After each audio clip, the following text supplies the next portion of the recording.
Hello!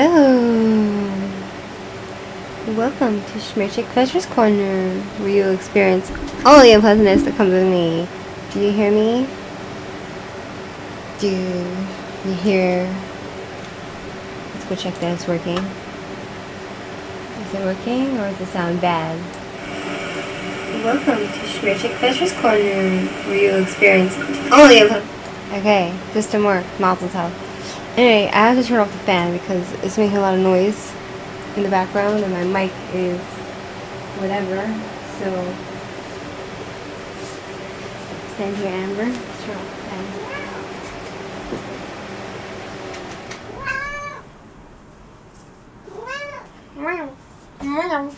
fan. It's my cat.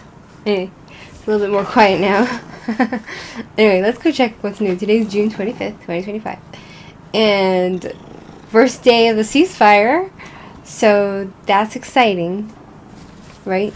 It's really is let's see, how's that like for me?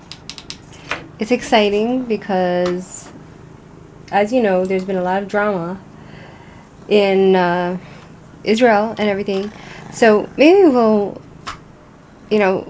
avoid that discussion this minute, and we'll go and look what's going on in America, in New York City, where I'm from, and so we'll go see what he's all about. This guy, this Muslim guy. It's just really scary. It's a tragedy that we're gonna have a jihadi as mayor. So, after New York City primary upset, Mamdani vows not to abandon my beliefs about overseas issues. Right, so of course, you have this foreigner who's not even American. I don't know if he must be having American citizenship. Like, do you have to be an American citizen in order to be the mayor of New York? Like, I have no idea. But he is in the ideology of Islam and in the ideology of anti-Israel and, anti-Jew. Because at the end of the day, if you ask any Muslim how they talk about Jews in their home, they usually, you'd be very shocked to see how casually they will talk about the Yahuds and how evil they are and everything is our fault, right? So, because it's a cultural thing and it's a Islamic thing, it's part of their book. So, and the same with Christians, by the way. Christians aren't any better, but just these days they're not really butchering anybody like they used to.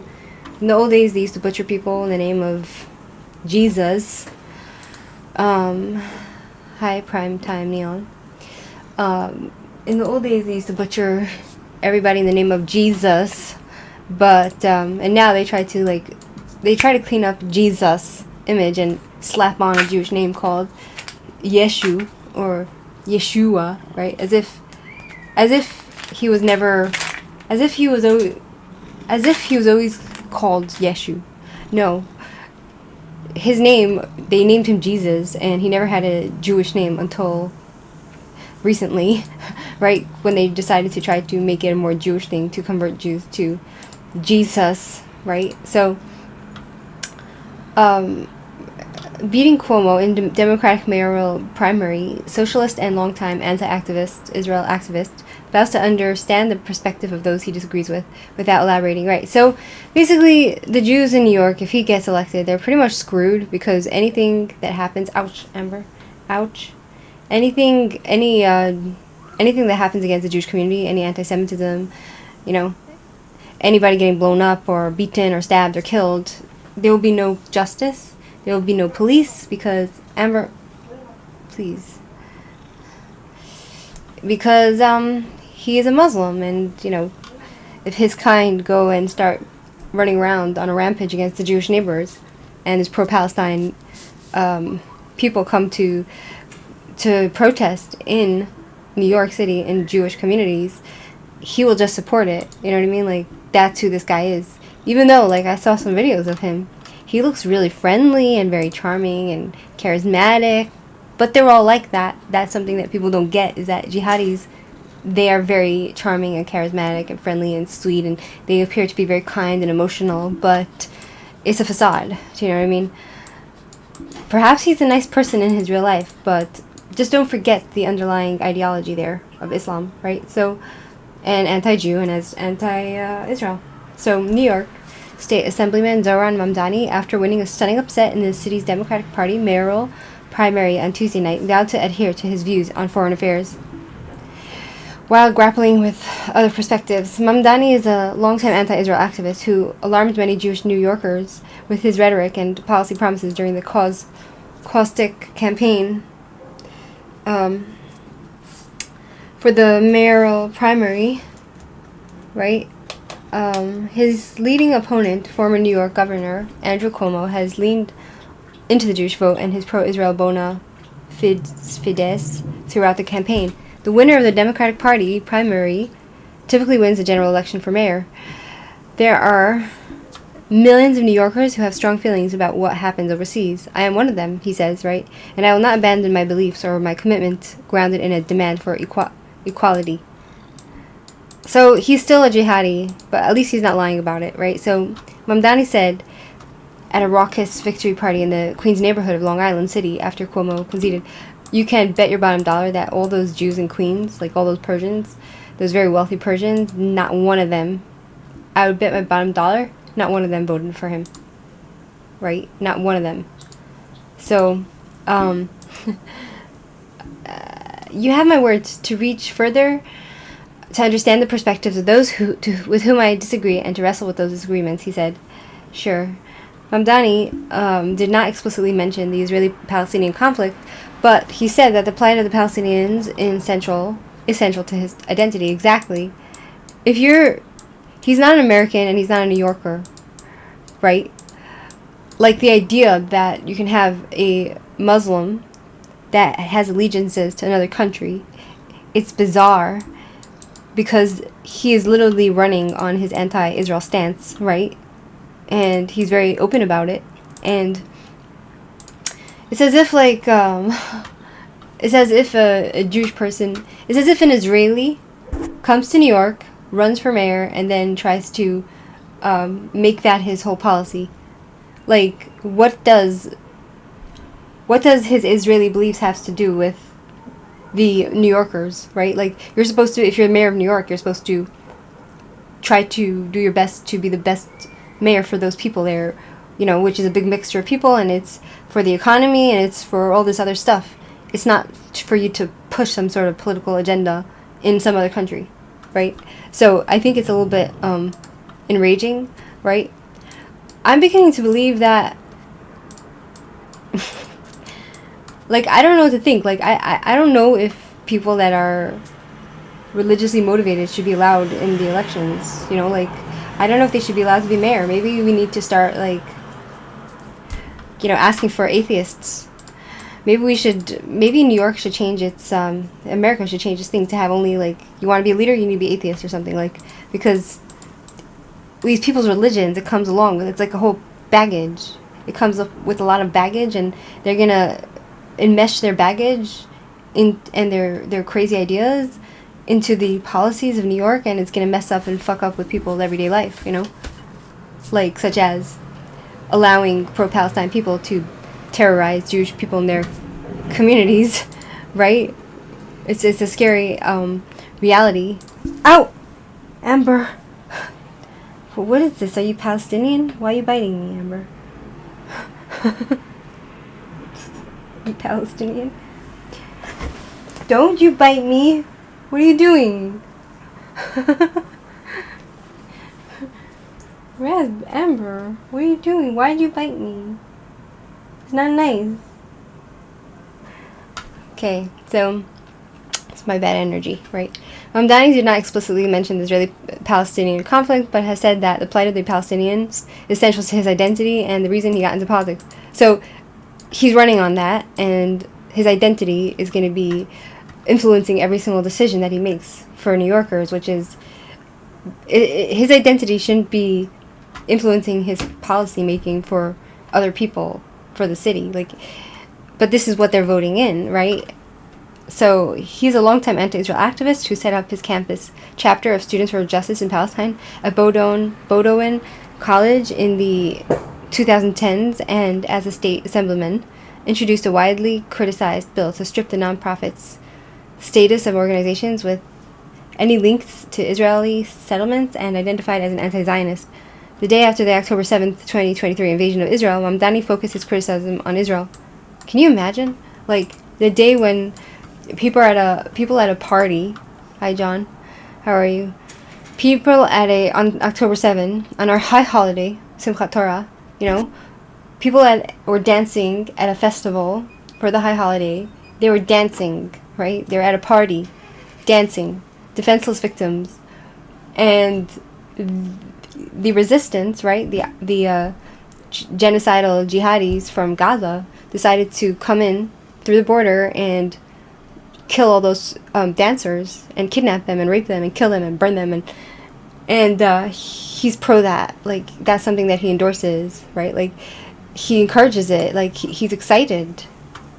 He was very happy on October 7th, right? This is the guy who wants to be the mayor of the Jews of New York, because, like, New York has, like, one of the biggest Jewish communities in the world, right? So, for example, how many Jews live in New York? How many Jews live in New York? In New York, 1.3 million Jews. That's a lot of Jews. That's a lot of Jews. It's more than all the Jews in England, right? And I'm not sure how many people live in Europe, right? Like, how many Jews live in Europe? How many Jews in all of Europe? Right? Google's a great thing. Wow. So it's 1.5 million.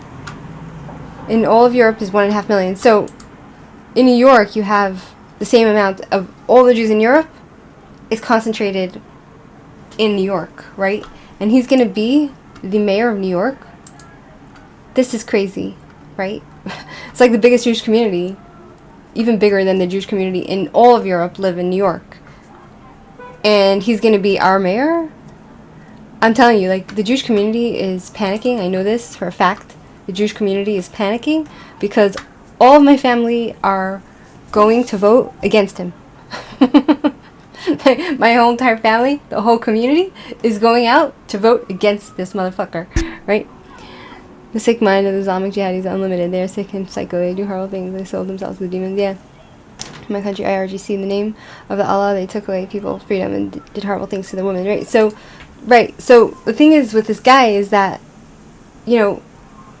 everybody likes to say anti-Zionism is not like anti-Semitism. The problem is that a lot of the Jews, they're not voting for this guy because they recognize that any Jew who has self-respect. I'm not talking about the secular, liberal, suicidal Jews, right? I'm talking about, like, the religious Jews who understand, that they're the first ones to get picked on, right? So you have the religious Jews and the Jews who are proud of their identity. They're not necessarily religious. They won't vote for this guy because they understand that it's intertwined, right? Anti-Zionism and anti-Semitism, it's not two separate things, like people like to say.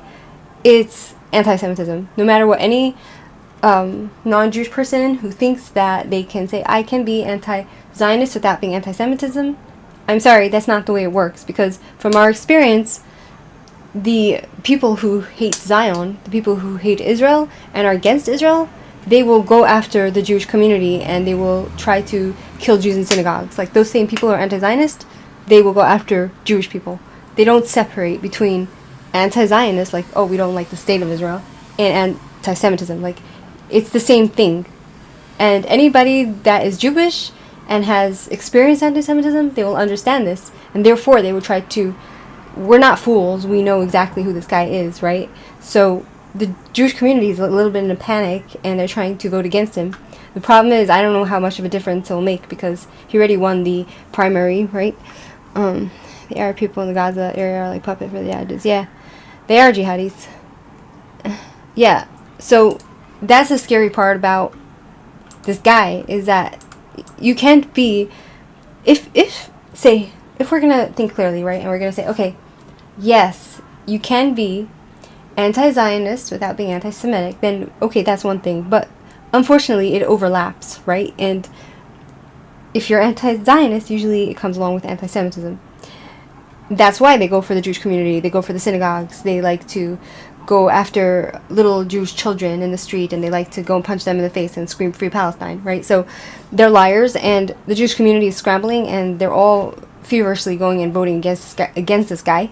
But I don't know if it's gonna help, because yes, the Jewish vote makes a difference, but the rest, the Jewish community is 1.5 million in New York, and you have the rest. How many people in New York altogether, right? How many people live in New York? So you have like almost 9 million. Okay, 8.25 million, right? So, okay, so the Jews make up a big percentage, right? Not a big percentage, but considering we're a minority, it's one of the biggest Jewish communities in America, right? So, you know, and then this guy, he says globalized intifada, and so we already saw what that meant. That couple got killed, right, for being Jewish in Washington, and people got firebombed in the street, right? People got lit on fire. Jewish people got, when they were doing a peaceful protest for Israel, they got, by jihadi, came and lit a bunch of people on fire. And that's globalizing the intifada. So this guy is a Jew hater because he's a jihadi. And there's no two ways about it. And the Jewish community are dreading this, right? You have, like, the Jews for, you know, just like you have Jews for Jay, they're sick in the head, right? You have Jews for Gaza, just like you have gays for Gaza, you have Jews for Palestine, right? But they're not even, they're not practicing Jews, and, you know, they don't have the values of a Jewish person, and they think that somehow they're doing the right thing by standing with monsters against their own, and somehow that's going to save them because they have bad self-esteem. So they're dangerous people themselves, but they're like a fringe element. So that's who he shacks up with. During the campaign, Mamdani refused to acknowledge Israel's right to exist as a Jewish state, defending the phrase "globalized intifada," which means, like, if you have beef with the Jewish state, then why would you want to globalize the intifada? You should do the intifada against the Jewish state in Israel. Why globalize it? Why make an uprising against all the Jews? Why would you say such a thing? Like, what does that mean, right? Globalized intifada. What does that mean? What are you trying to say when you say globalized intifada? Does that mean hunting down just Israelis everywhere? Uprising against just Israelis? Does that mean going against the Jewish community? Like, what the fuck does that mean, right? To globalize. Why would you say such a thing if it's only just about Israel, right? Obviously, there's a global agenda against all Jews, right? He said, globalized intifada. He vowed to arrest Prime Minister Benjamin Netanyahu, although he would have no legal authority to do so as a mayor, and repeatedly accused Israel of genocide, right? Of course. This is the Muslim, like, as if they don't do genocide every single day to the Yazidi people and to every other person on the planet. Do you know what I'm saying? Like, the people, the Christian Armenians were kicked out of the Nagorno-Karabakh just last year, right?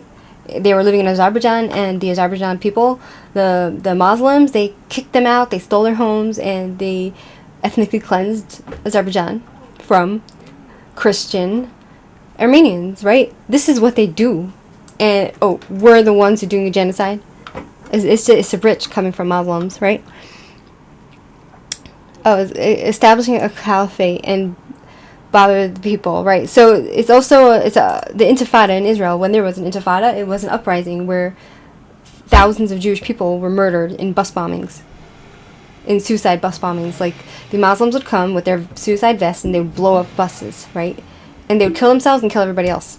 That was the intifada in Israel. So intifada for an Arab means murder, right? They use that word, right, when it came to killing Israelis. There was the first intifada and there was the second intifada. And so, yes, it can also mean, like, they want to do a global caliphate, but in Israel, right, when they say intifada, it's an uprising. It's a violent uprising where they would kill innocent civilians, right? And so let's go see his speech. Let's go see this little Nazi's speech, shall we? It's very disturbing. Oh, God. You see, they put on this fake smile, you know, and act all sweet and kind and charming and charismatic, but be careful, you know? Tonight,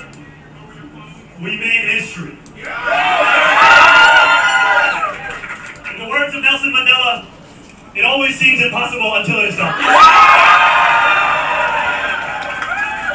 My friends, we have done it. Narcissism, you know? Only the psychopaths get to the top. How does it happen, you know? It's really sad. I will be your Democratic nominee for the mayor.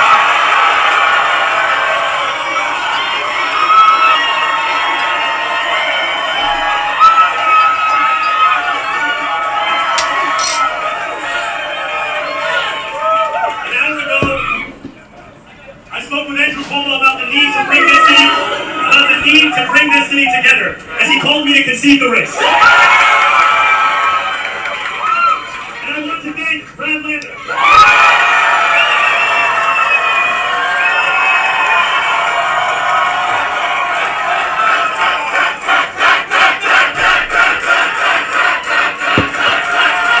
Who did exactly that. Together we have shown the power of the politics of the future.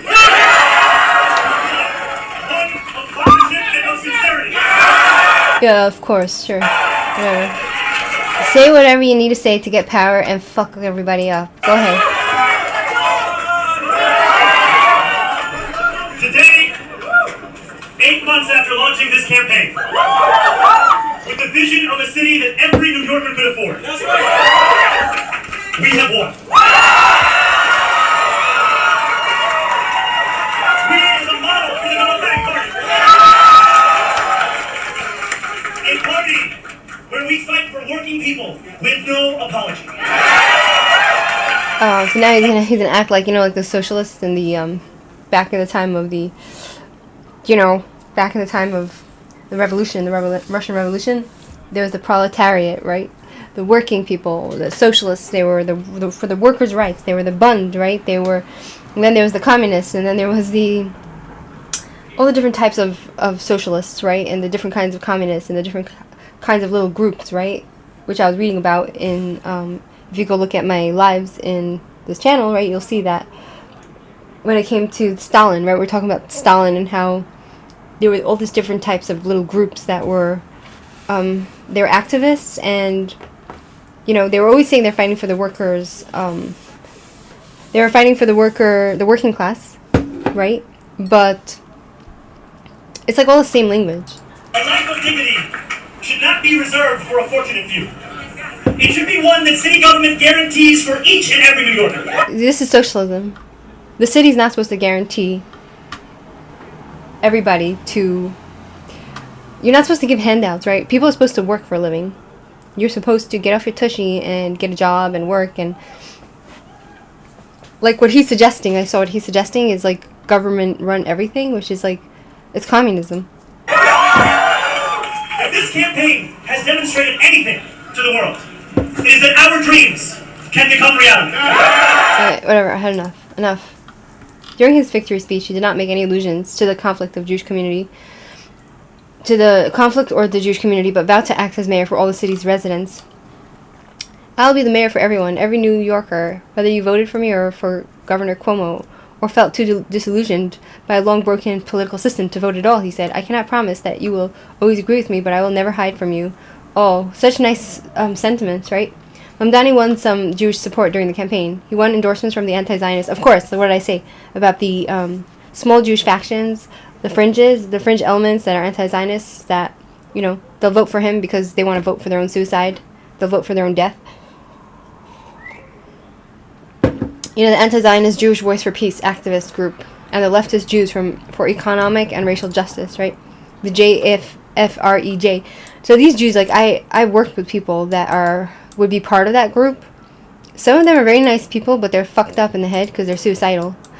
And whatever you try to say to them, there's no way you can reach them because they're sick. You know what I'm saying? And thank God it's just a fringe element, I think, because if it were more, if there were more Jews like that, there would probably be another Holocaust, like, really soon, you know? It's like, it's always been like this through the generations, where you have, in the Holocaust times, the Judenrat, like the Jews who were working with the Nazis. You had George Soros, who was bought off, his father bought off the Germans, and the Germans were treating him really nice, and even though he was a Jew, and he went along with the Germans to confiscate Jewish people's property in the Holocaust, and he helped the Germans, shove the Jews into the camps and stuff, right? But he brought off the Germans, so he was able to survive. And now he's like the biggest anti-Semite, and he's the one that funds all these anti-Zionist groups, and he acted like a Nazi when the Holocaust, when the Nazis were shoving the Jews into the gas chambers. He was helping them. So you have Jews like that, right? Sophie Elman Golan. It's like useful idiots, right? Useful idiots, and in the end, they think that they're going to get saved, and sometimes they do get saved. Like George Soros was saved, his family was saved, but the rest of the Jews all died, and then even the ones that thought that they would be saved, a lot of them, in the end, they were shoved into the gas chambers along with the rest, right? And they thought that they'd be treated better. They thought they would have power. They thought that because they're doing the dirty work for the Nazis, they'd get, their life would be spared, and they would even have power, but no, right? Sophie Elman Golan, a spokesperson for this Jewish fascist anti-Israel group, said Mamdani's pro-Palestinian stance was one factor in his appeal, and credited him with opening up a new era in what it deemed acceptable within mainstream politics, right? So basically, the genocide of Jews, like these Jews, for Mamdani, it's even questionable whether they're Jewish, right? Because they could just call themselves Jews. Anybody could just say I'm Jewish, and right? And so it's like basically Jews for genocide, Jews for their suicide, right? Elman Golan credited Mamdani's focus on affordability for his broader appeal, though including among Jewish supporters. There's a fixation on, because we are Jews, we would be primarily focused on Israel, Elman Golan told the Times of Israel on Wednesday. This is not to say these issues don't matter to Jews. Of course they do. But we are all New Yorkers. We're also New Yorkers, and we are dealing with the same material conditions that other New Yorkers are. Ahead of the vote, polls showed Mamdani as the second or third place candidate for Jewish New Yorkers. Cuomo was the favorite for Jewish New Yorkers, and the New York comptroller, Brand Lander, a Jewish progressive, was ranked second or third. Yes, but these are the secular Jews they turned their back on Israel a long time ago, so I don't really care what happens to them. But I do care about the religious Jews because, hi, mama. It has a root in there, in the Quran, yeah. He's an atheist, socialist. Hi, mama. Yeah, he's an Islamic socialist. Yeah, it's like the worst combination, Can you type something useful? It's not time for this.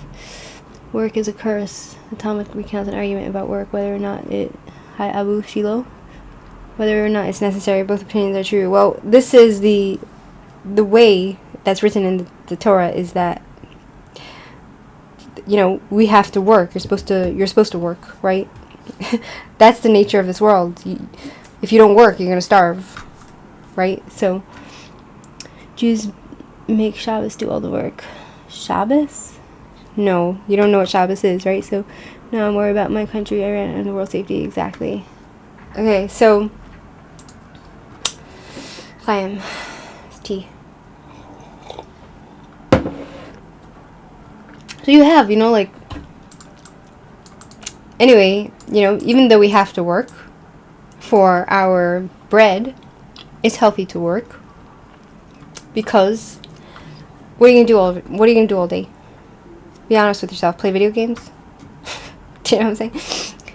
It's good for your soul. It's good to grow, right? It's good to be involved in the community. It's good to help. It's good to, the cross endorsement means Earth candidate asked their supporters to rank the other in second place, boosting both campaigns. Lander won the third most votes, according to the vote count, which tallied voters' first-choice candidates. Mamdani has acknowledged the problem of anti-Semitism in New York City. Oh, he acknowledged it. Oh, really? Where Jews are targeted in hate crimes more than any other group combined. He vowed to represent Jewish New Yorkers, right? Sure. Right. Globalized intifada, what do you think that means? And he supports that phrase. And released his own plans for combating anti-Semitism and hate crimes. Really, what's his plans? His plans are, death to Jews. That's his plans. Okay. By the sweat of your brow is a curse. Chaim, yeah. He won because the young socialists know to create belonging. Yeah, they're very good with community and to use social media. They're very good. They're very good with community, but they're basically like selling New York down a rabbit hole. They're taking them down a hole that they'll never be able to get out of. And I'm really worried about the Jews in New York because, like, I don't know. Maybe the Jews of New York can buy him out somehow and own him, right? So the winner of the Democratic Party primary typically wins the general election in the most democratic city that is home to the largest Jewish community outside of Israel. Right, that's what I just said. New York City has the same amount of Jews living in all of Europe. They have, like, in all of Europe there's like 1.25 million Jews, and in New York you have 1.5 million Jews, right? So it's a very large community, even more larger than Europe. So it's very scary, right?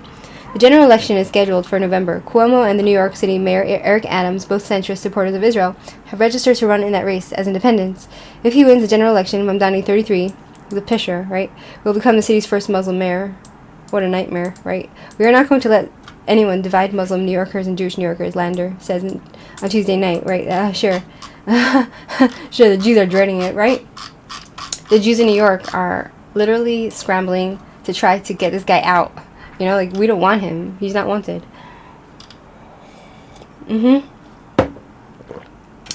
Right? They had 50,000 volunteers knock on doors and get people to vote. Yeah. So they're going to win, right? Thanks. Anyway, so Trump says Israel sent agents into Iran's Fordo nuclear site, saw total obliteration. Really? Really? Really?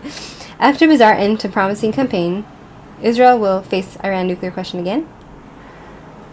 Okay, so then there we have these 7 young soldiers, young beautiful boys, killed in Gaza unnecessarily. I think it's criminal what the IDF is doing to the soldiers, letting them go into death traps. It's wrong.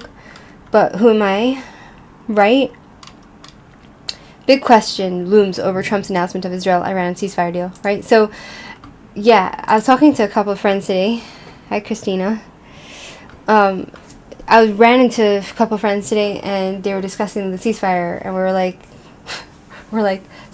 yeah, my landlord, she's like, she's going away, right? It's for the summer. She goes away to Czechoslovakia, and she was like telling me she's going, and then we were having this discussion, and she's like, well, you never know what's going to happen next week, right? Because there's a ceasefire, but we don't know, right? Like, we don't know. We don't know what's going to happen next week. And this is how the Israelis are living now. They're like, okay, everything's back to normal. You know, you go into the mall, everybody's outside, the schools are open, the schools are open, the pool is open, the gym is open, the everything's open. But then again, in a split second, like this, everything can just go back to war zone, right? So I'm telling you, it was a rough 12 days. I don't know. It was really rough for me. It was just, it disrupted, like, even, you know, living through October 7 and everything, you know, like, it was rough, you know, it was pretty rough. And the families here that had children, and they had to go to the bomb shelter, and everybody dying in the Tel Aviv and in Beersheba and all these cities, and all the bombs flying, and, you know, like, everything getting shot down and the earth shaking. It was really, it wasn't a pleasant experience, put it that way. Do you know what I'm saying? Thank you, Christina. Big question loom over Trump's announcement of Israel-Iran ceasefire deal, right? So how long will the ceasefire hold? What exactly was agreed to? And how much of Iran's nuclear program remains? So according to Tom Nash, who's a YouTuber, and you guys should go check out his work, because he is the Tom Nash Report. Go watch his stuff. He is not only entertaining, but here he is. Not only is he entertaining, but he's pretty much a genius. Go watch him. I'll put his link here. He explains exactly what's going on in the Mideast, and you know, after I leave here, I'm gonna go watch it myself. So I'm gonna put his link here for you guys to go subscribe to his channel and to watch his stuff, because I really, really like his stuff, right? It's funny how he just pops up, right? So I like to go follow him because even though living in Israel, I don't know if he lives here, but I don't think he lives here, but he's pretty much has a grasp on the big picture of what's really going on between Iran, between Israel, between Trump and everything else. It's very interesting. Excuse me. So, how long will the ceasefire hold? What exactly was agreed to? And how much of Iran's nuclear program remains? So, when President Trump sent U.S. bombers to strike Iran's nuclear sites last weekend, he was betting he could help ally Israel cripple Tehran's nuclear program while keeping his long-standing vow to avoid entanglement in a protracted war. How long is this article? Right? Whatever. Right? So, you know, if we would just go and watch this guy, right?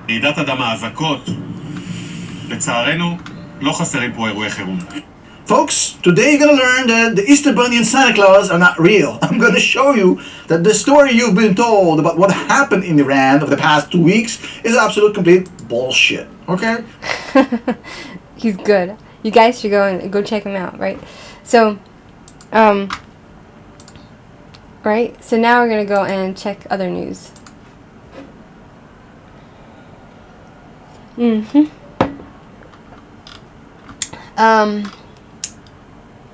Okay. Whatever. I don't want to hear about this ceasefire anymore.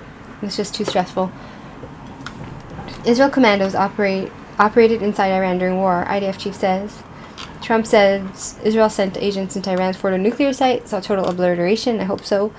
Qatar, U.S. tout momentum in Gaza, truce hostage talks as a result of Iran's ceasefire. A lot going on, right? When the U.S. president helped save Israel, then went ballistic on his leadership. Warned by Trump, Israel hits Iranian radar in mild response, right? So basically what happened was, according to Tom Nash, right? And I think he's correct. Iran broke the ceasefire. They broke the ceasefire deal by killing 4 Israelis yesterday.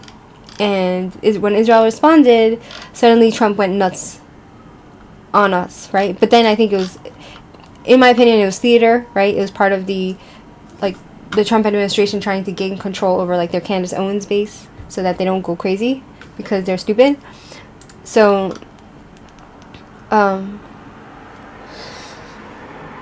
how does a father eulogize his son? 5 soldiers killed in Gaza blast laid to rest. I'm too upset to read about that because their deaths were so unnecessary, right? Swiss museum reaches deal to keep Gauguin work sold by Jews fleeing Nazi Germany. What?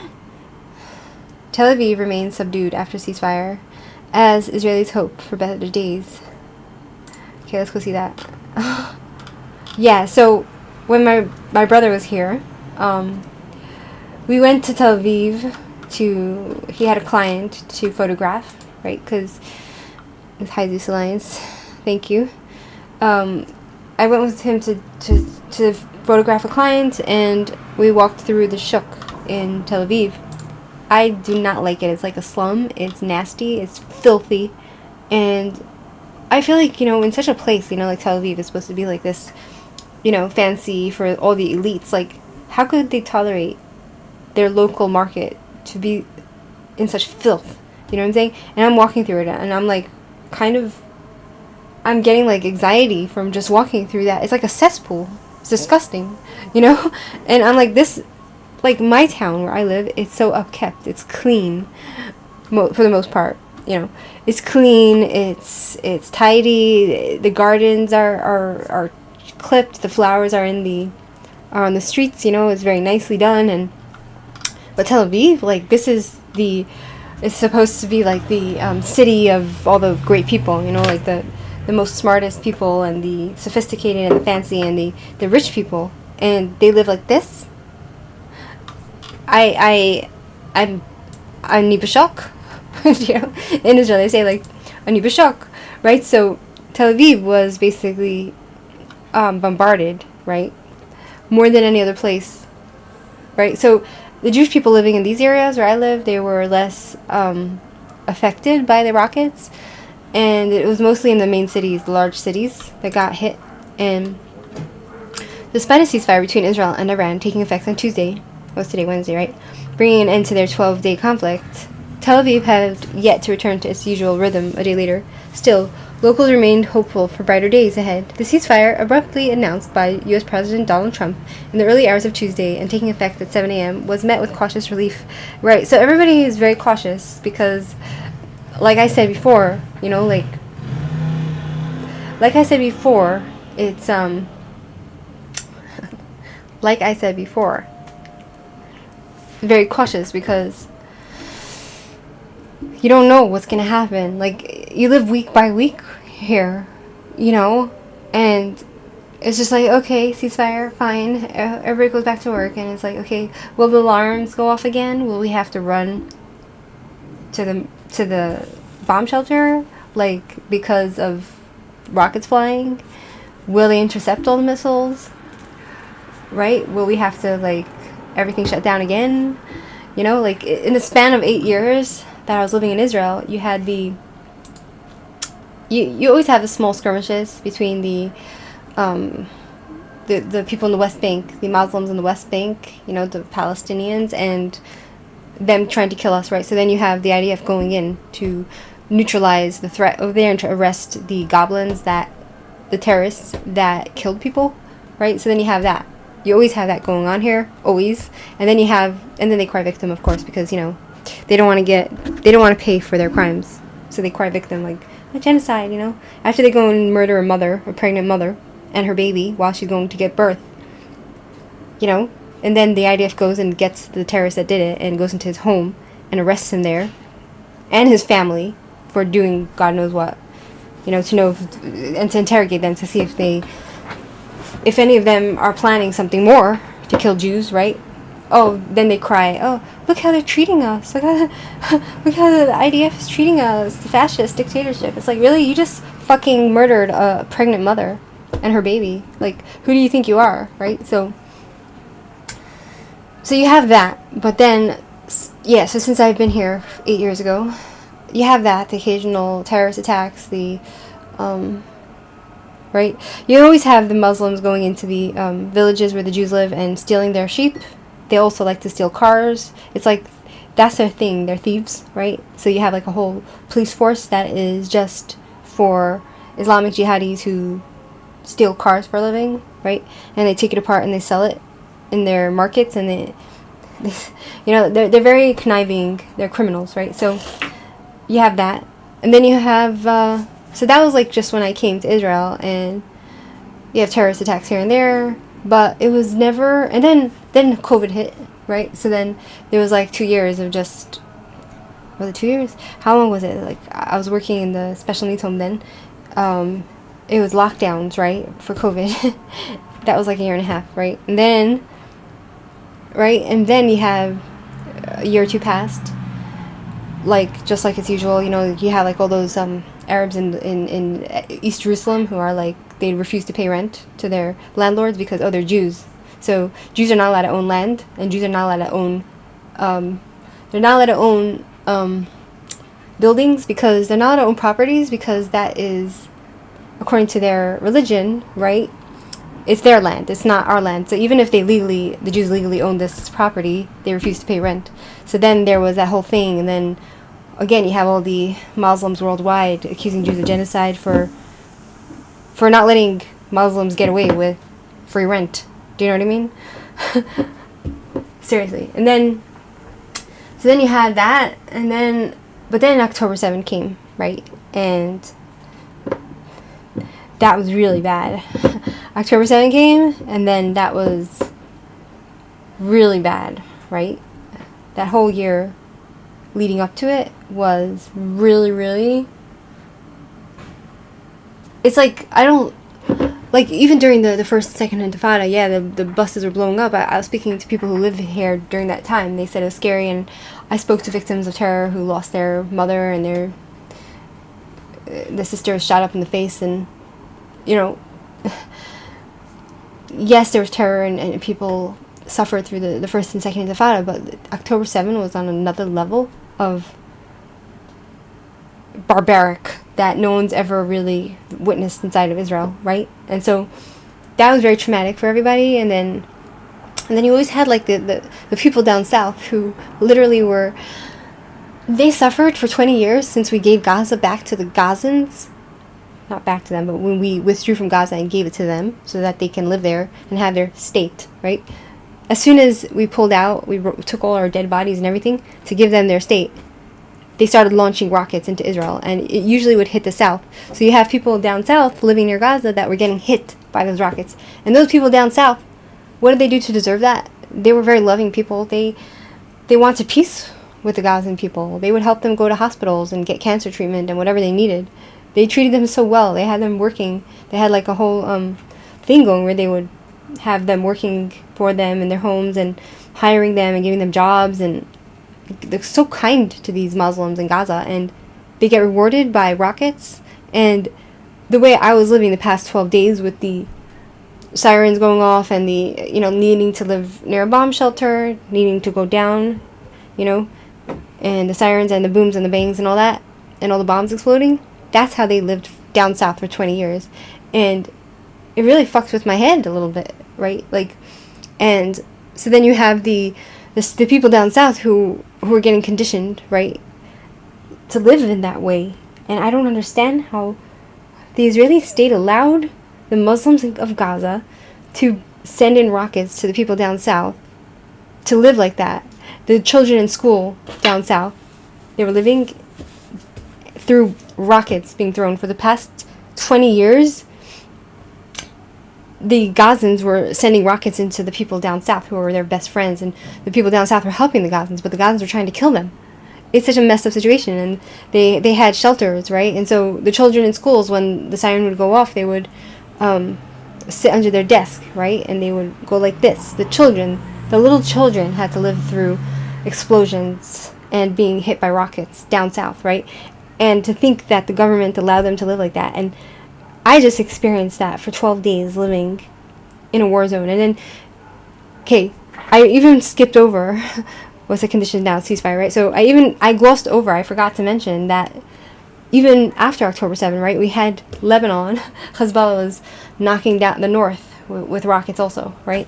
And then Iran, 8 months ago, was sending in ballistic missiles, right?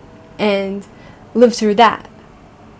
And then now this, right? And these past 3 years, it's been really, really rough, And back to the people down south that were the victims of October 7, right? And like 3 generations of families murdered in the worst way possible. Like the fact that they had to live like that. Like, I don't understand how the state allowed that and thought it's okay to let people live like that. Like, how is that okay to leave? And because they didn't deal with the situation, they would go in occasionally, send soldiers in to try to dismantle the terrorist network in Gaza, but that didn't help. And soldiers would die there trying to dismantle the terrorist infrastructure in Gaza. And it led up to October 7 because they never really dealt with the problem fully. And wow, right? So the Israelis now, they're really trying to cope. You know what I'm saying? It's not easy living here. And like I said before, my little brother was here, and just his luck, just his luck, the war starts when he's here, right? He had all these plans. He had all these plans what to do here. He was planning this thing, and he was planning to make this. He's a photographer, right? So he was planning to make events, and then when the bombs started going off, he was here for like 4 days or something, and then he couldn't handle it, and he was freaking out, so he left through Jordan, which I was not comfortable with because the Jordanians are very anti-Semitic, even though he had an American passport, right? Like, his name, he has a Jewish name, so they are not the friendliest people. The Jordanians are Palestinian, right? So they hate Jews. Excuse me. And so now we're back to normal, but the question is that all Israelis are wondering. They're wondering, like, okay, Is this for real? Like, what now? Do you know what I mean? The Israelis are thinking, like, oh, really? Ceasefire? Really? I'm telling you, everybody has their bag. There's like a bag that you're supposed to prepare. There's a bag you're supposed to prepare, right? In case for emergencies like this. You're supposed to have like a bag with all your things, all your necessities, in case your house gets blown to smithereens and you're in the bomb shelter and it gets blown to smithereens. Then at least you'll have your documents with you, whatever you need, so that you're not going to be left stranded on the street somewhere, right? And so, like that family, the 4 people that got killed yesterday in the broken ceasefire, right? So back to that, right? The Iranians, they broke the ceasefire and they killed 4 Israelis. That's why Israel was responding and breaking the ceasefire, because they broke the ceasefire and they killed 4 Israelis after the ceasefire was in effect, right? And so Israel can't not respond to that, right? 4 people got killed. A boyfriend and a girlfriend, young 18-year-olds, right? And a mother, a son, and his girlfriend got killed, plus their neighbor. 4 people died, civilians. They were in the bomb shelter, but the bomb shelter, it wasn't even strong enough to withstand the ballistic missile that was sent there. It was, if you go look at my videos yesterday, you'll see that how the explosion, how strong it was, and the impact, it completely obliterated that building, the high rise. It obliterated it, right? So, right? So now Israelis are like back to this, right? Where you have, because Tel Aviv got hit as well, really bad. People are their mind is a little scrambled, you know. And then I was telling my friend today, I was like, oh my god, now I understand why Israelis are so uptight, why they're so nervous. Because look what they have to live through. It's not normal, right? It's literally, it's not normal. Right, so the ceasefire abruptly announced by U.S. President Donald Trump in the early hours of Tuesday and taking effect at 7 a.m. was met with cautious relief. But many Israelis remained skeptical and hesitant about whether it would hold. Leaving the streets of Tel Aviv still relatively empty. That's really sad. Because usually, like, when my brother's here, we went to Tel Aviv and we're at in the squares, the public squares, and you had all these people, like, all the high society, you know. They're walking down the street with their, like, girlfriends and boyfriends, dressed really fancy. They're going to the theater. Do you know what I'm saying? It's like as if they live in a different time zone, in a different reality. They live in an alternate universe, right? Like, they're like the elites of society, and they're fancy. They're the bourgeoisie, right?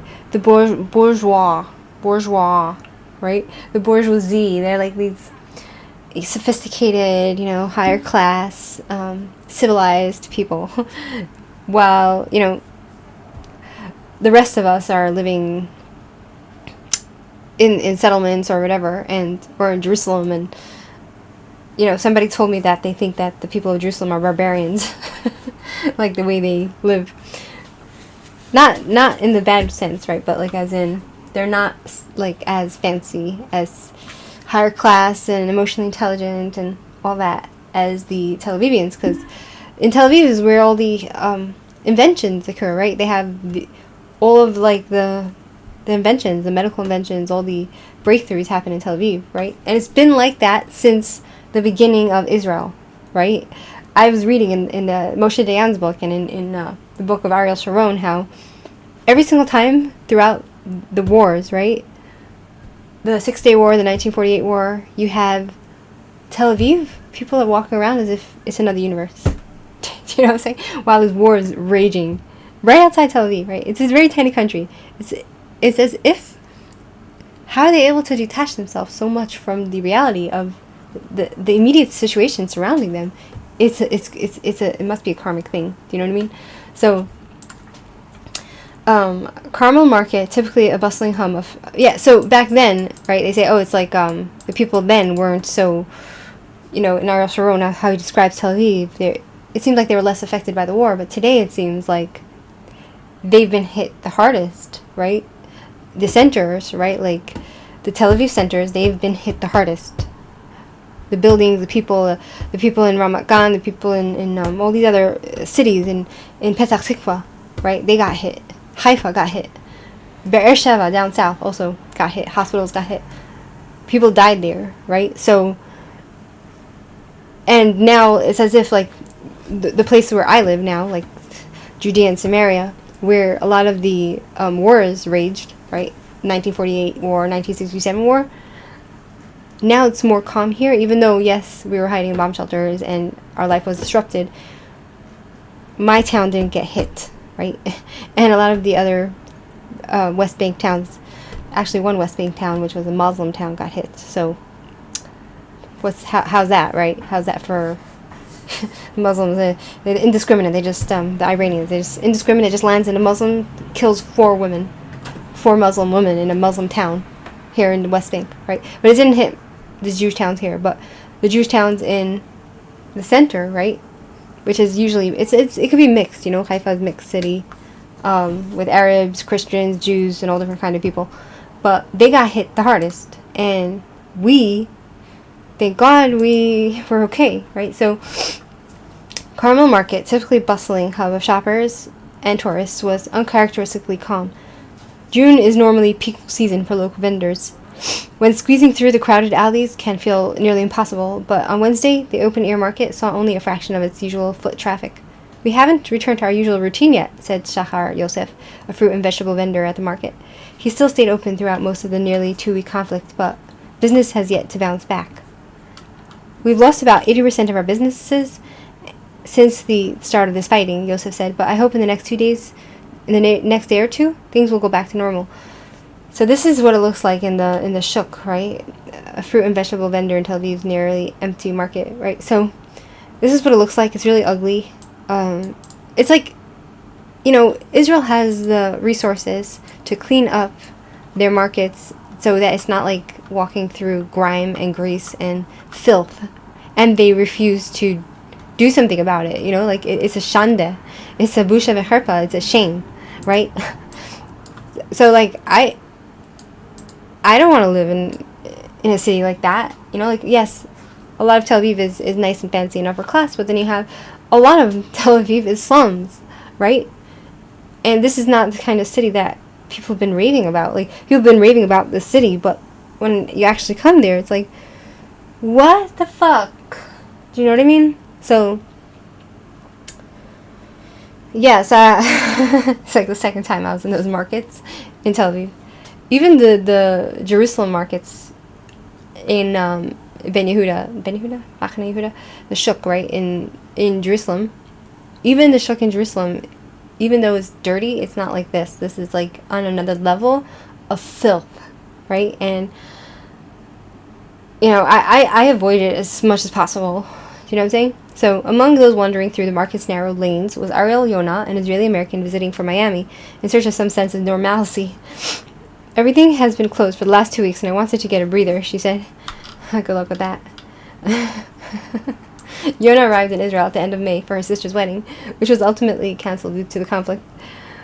We figured out a way to downsize and have a smaller, more intimate wedding instead, she explained. Now I'm trying to enjoy Israel as much as I can before I leave. So this is them, right, shopping at the market. But her flight was cancelled with the shutdown of Israel's airspace, and it's unclear when or how she'll be able to return home. Yona described the shock of hearing the news of the ceasefire between Israel and Iran. It came out of nowhere. One moment we were at war, and the next we weren't anymore, she said. It all just seemed very random. I still haven't wrapped my head around it. Despite the uncertainty, Yona said she draws strength from the resilience of Israelis. That's true. That's actually true. The Israelis are they're like, I don't think I've ever met in my entire life people who were as just strong like iron in their strength, their strength to be able to withstand this type of thing on a daily basis. And then it seems like, honestly, I don't know how these Israelis that lost their entire families on October 7 or lost their loved ones, 1 or 2, on October 7, have the strength to move forward. I don't know how they do it. but they seem to be moving forward. But it's just, I don't. It's something that I don't understand. I don't know how a lot of these Israelis, like, if something like that happened to me, God forbid, I think I'd be crushed. Like, do you know what I mean? Like, but I think it's because of the sense of unity that Israelis have, right? So, for the most part, Israelis seem to help each other, and they seem to be able to lean on each other. And one of the things which I actually find really irritating, highly irritating, right? Living in Israel, one of the most highly irritating things that I can't stand is when I am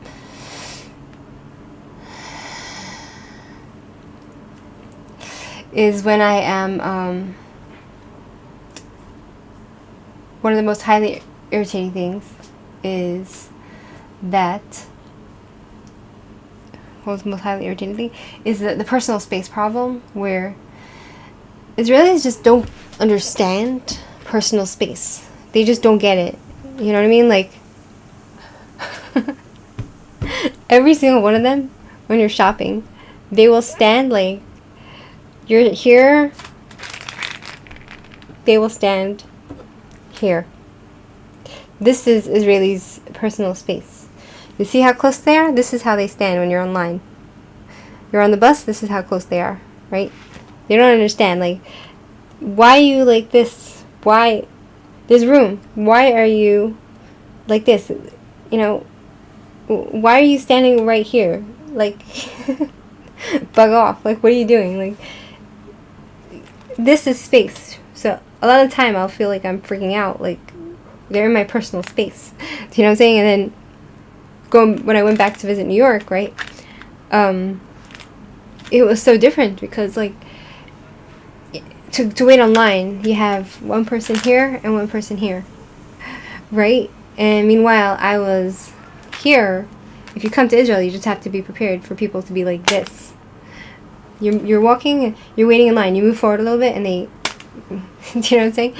It's just like today online, I was waiting in the line, and I was like, there wasn't a big line. There was just one person behind me. She didn't have to stand like this. She could have stood like this. Give me some space. But she refused. And that's something I just can't get used to. Ever. You know what I mean? Like, in a way, it speaks a lot about Israeli society. That they're very warm, you know? Like, in some ways. They, you know, like, Yalla, la habibi, let's go party. You know? Everybody sits together. They go and they have, in random places, you're gonna see big, like, young people, groups of young people sitting together. You have groups of old people sitting. You have, you know, it's a very social kind of society, unless you're like me, who doesn't like to socialize much. But they're very, like, they're like this. They're over each other like this. You know, it's not my type of thing. Put it that way, right? So, despite the uncertainty, Yona said she draws strength from the resilience of Israelis. That's true. They're very strong. She says, I was in Israel on October 7th, 2023, she said, referencing the day when Hamas launched a brutal surprise attack on southern Israel, killing over 1,200 people and taking 251 more hostages. I saw then how Israelis come together, and I know they can do it again now. It's very sad that Israelis live like this, but I don't know what to say, because in some ways I feel like, okay, maybe the reason why Israel's society is the way it is in good ways, right? Where it's like they're very social and they help each other and they're very strong is because of the challenges that they have to endure every single day. The tough life that they live. But on the other hand, you have like, it's not normal to live this way, right? Like,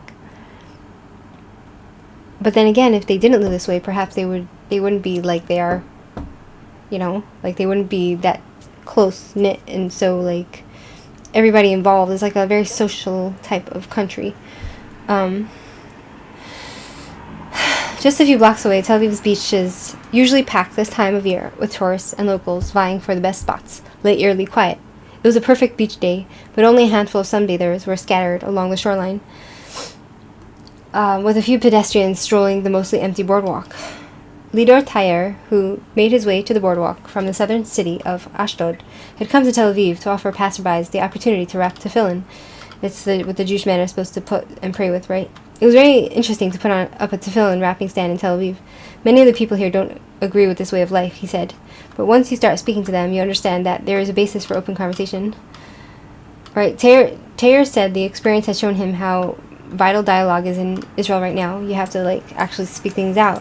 There's a divide in Israeli society, which has recently reached its peak, he said, citing Israel's international political turmoil. This allows me to speak with people calmly and show them where I'm coming from. He expressed hope that the ceasefire with Iran might lead to similar conversations, even across borders.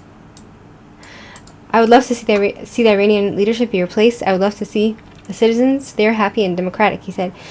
Maybe the ceasefire is a good thing. Maybe there is some sort of discussion to be had there. Not everything needs to be done through war and force. Well, I mean, I hope he's right. Do you know what I'm saying? Israelis, they're the last ones who want war. Do you know what I'm saying? What is normal anyways, regarding to what, right? So, Israelis, they don't want to fight. But they will fight if they have to, because they believe in the land of Israel being ours, right? So, Israelis don't want to fight. In fact, most of them are actually hippies. Hi, John. Thank you so much. We hope everything goes well. I hope so too. So, one thing that people don't get about Israelis is that most Israelis, they just want a good life. They want to sit on the beach. They want to go to India. They want to meditate.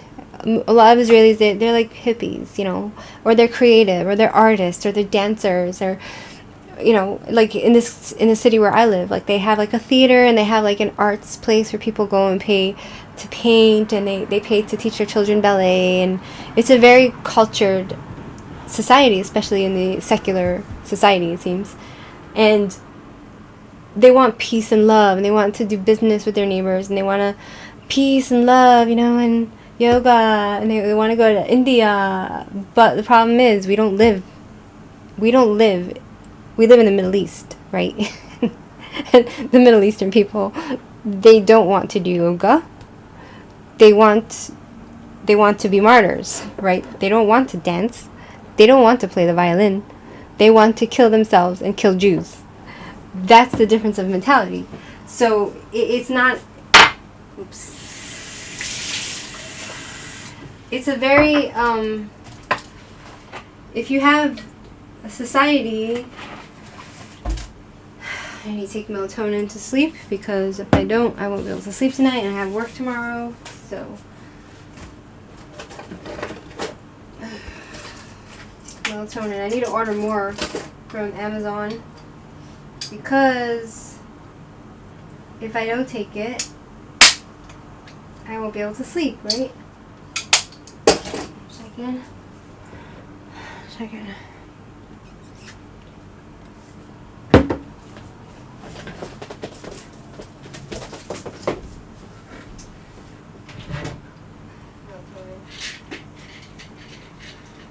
hope I can sleep. Your ship should help. Anyway, so see, I have water here, 2 bottles, in case the war starts again, which I hope it doesn't, because I'm not ready for it. I'm not ready for it. I'm not ready for this war again. I'm just not up for it. Do you know what I mean? So I have water bottles there, and I have water bottles in the fridge, and in case the electric and the water goes off.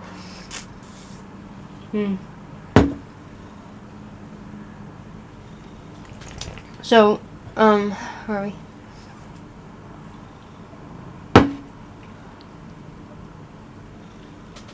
So most of the Israelis, if you go meet them, especially the secular Israelis, they're very a lot of them can be very spiritual. Then you have the religious Israelis who, they just want to learn Torah, right, and do their own thing. And it's a very different, it's a very mixed society of all different kinds of people. And then you have Muslims and working alongside the Israelis. And, they're the only Muslims the Muslims I worked with, the Israeli Muslims, were the only ones that were actually half decent to me. as in the Muslims that I've met, you know what I'm saying, were the ones in Israel that were decent to me. The rest of the Muslims that I met on apps and stuff, like as in either dating apps, they popped up, one from Turkey, and I swipe right by accident, and I have a conversation. They're so anti-Semitic, and then if you go on like the Omegle app where Muslims, you can just meet anyone, the Muslims, when they saw I'm Jewish, they were extremely disrespectful to me, like to the highest degree. They're the most anti-Semitic and hateful, and you shouldn't go on those apps and show that you're Jewish or show that you're a woman, because you will get abused on there, right? So what's the point? The point is that Israelis, they're very peace-loving people. They don't want to fight, but they fight because they have to, because they believe in the right to exist here. The religious Jews believe in the right to exist here, even though they don't believe in the state. It's a messed up situation. Whatever. We'll not get into it because we spoke about it another time. But yeah. So this guy doesn't want to do war. He wants to have discussions, right? Unfortunately, the world doesn't want to have discussions with us. They just want to kill us, right? So just down the street, an Iranian missile impact site remained sealed off by Israeli authorities. The missile struck on June 16, destroying 2 buildings and causing extensive damage across a 3-block radius, shattering windows, injuring 4 people, and leaving the heavily trafficked neighborhood filled with restaurants, cafes, and small businesses in disarray. People passed by the cordoned-off area, some pausing to examine the destruction and snap photos. Among them was Gali Al-Fandari, who was coming from the beach after nearly 2 weeks of staying indoors. Okay, so they're going to the beach now. I'm jealous. That's the only thing I'm jealous of. The people in Tel Aviv. The saddest part is like, people don't realize what a miracle this is. People could have been killed here, but no one was killed. Israelis live off of miracles, and how do we know that the God of Israel is watching us? Because of this, right? I want to come here to see the damage. It's very, very sad, she said. Almost everyone who walks by has to stop and stare. Everyone knows this street corner, and now to see it like this is shocking. Asked about the ceasefire, Al-Fandari said she was skeptical that it would last. I doubt it would hold for a very long time, she said. We Israelis are filled with anxiety for what comes next. You don't say. You don't say. You don't say. Right? You don't say, right? So, people don't know. People don't know. And I'm here with my dog, so I don't have kids to worry about, right? But if I did, it would probably be really more difficult life here. Hi, my baby. Hi, Amber. Such a nice cat. I love you. I love you. Okay, 7 Israeli soldiers killed. I don't want to see that. It's too upsetting. Okay, let's go see. Where are we? London restaurant. Okay, I wanted to talk about this because this is also really disturbing. London restaurant becomes celebration venue for Iranian strikes on Israel. Palestinian-owned Shakshuka restaurant owner linked to Hamas legal campaign as patrons cheered missile strike in Israeli cities, right? So you don't see Israelis cheering when we hit by accident civilian sites, but the Muslims are a different breed, right? So sounds of jubilant cheering mixed with pro-Palestine anthems filled the London restaurant as patrons celebrate Iranian missile strikes against Israel.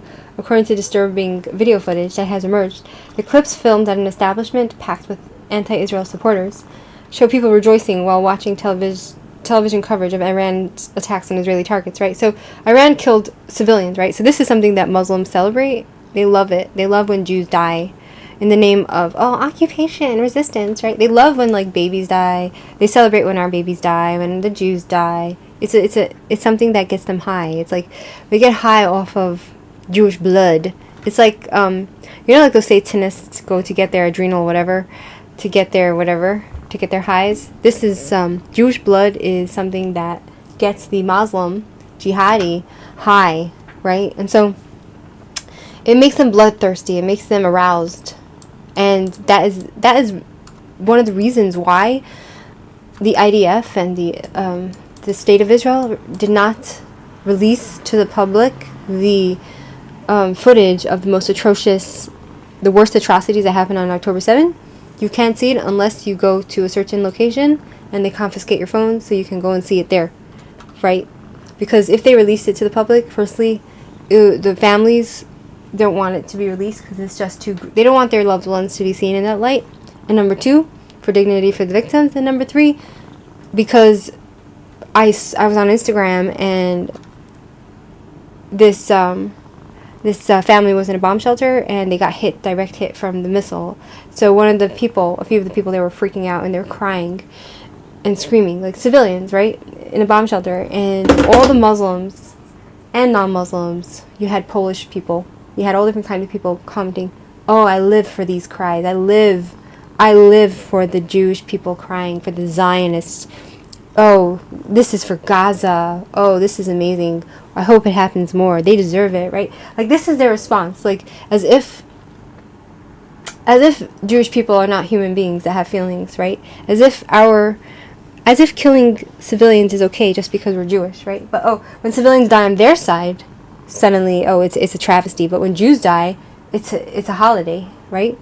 So they're hypocrites, and they're sick and they're bloodthirsty. Because when I saw how they were celebrating on Instagram, hearing Jewish people in English, it's just like, where's your humanity? You know what I mean? Like, even if I heard that happening in Gaza to the people who are evil people, and I heard them in distress, I wouldn't laugh and think it's funny.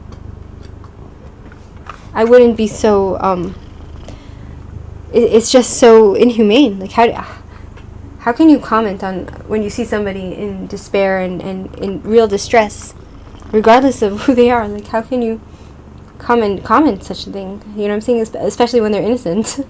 Like, the Gazans are always complaining that, we're striking innocent civilians. But are we really? Are we really? Right? Like, war, every Israeli understands that war is a terrible thing, and nobody celebrates it when our enemies die. The only people we celebrate is when their leaders die. But if we see children dying or women or whatever, it's not something... We don't celebrate death. That's not something we celebrate. We celebrate life. And that's the huge difference between a Jew and an Islamic jihadi, right? I see why people spend well in that area. They make the restaurants start all kind of Islamic shit. Propaganda, yeah. And the UK government.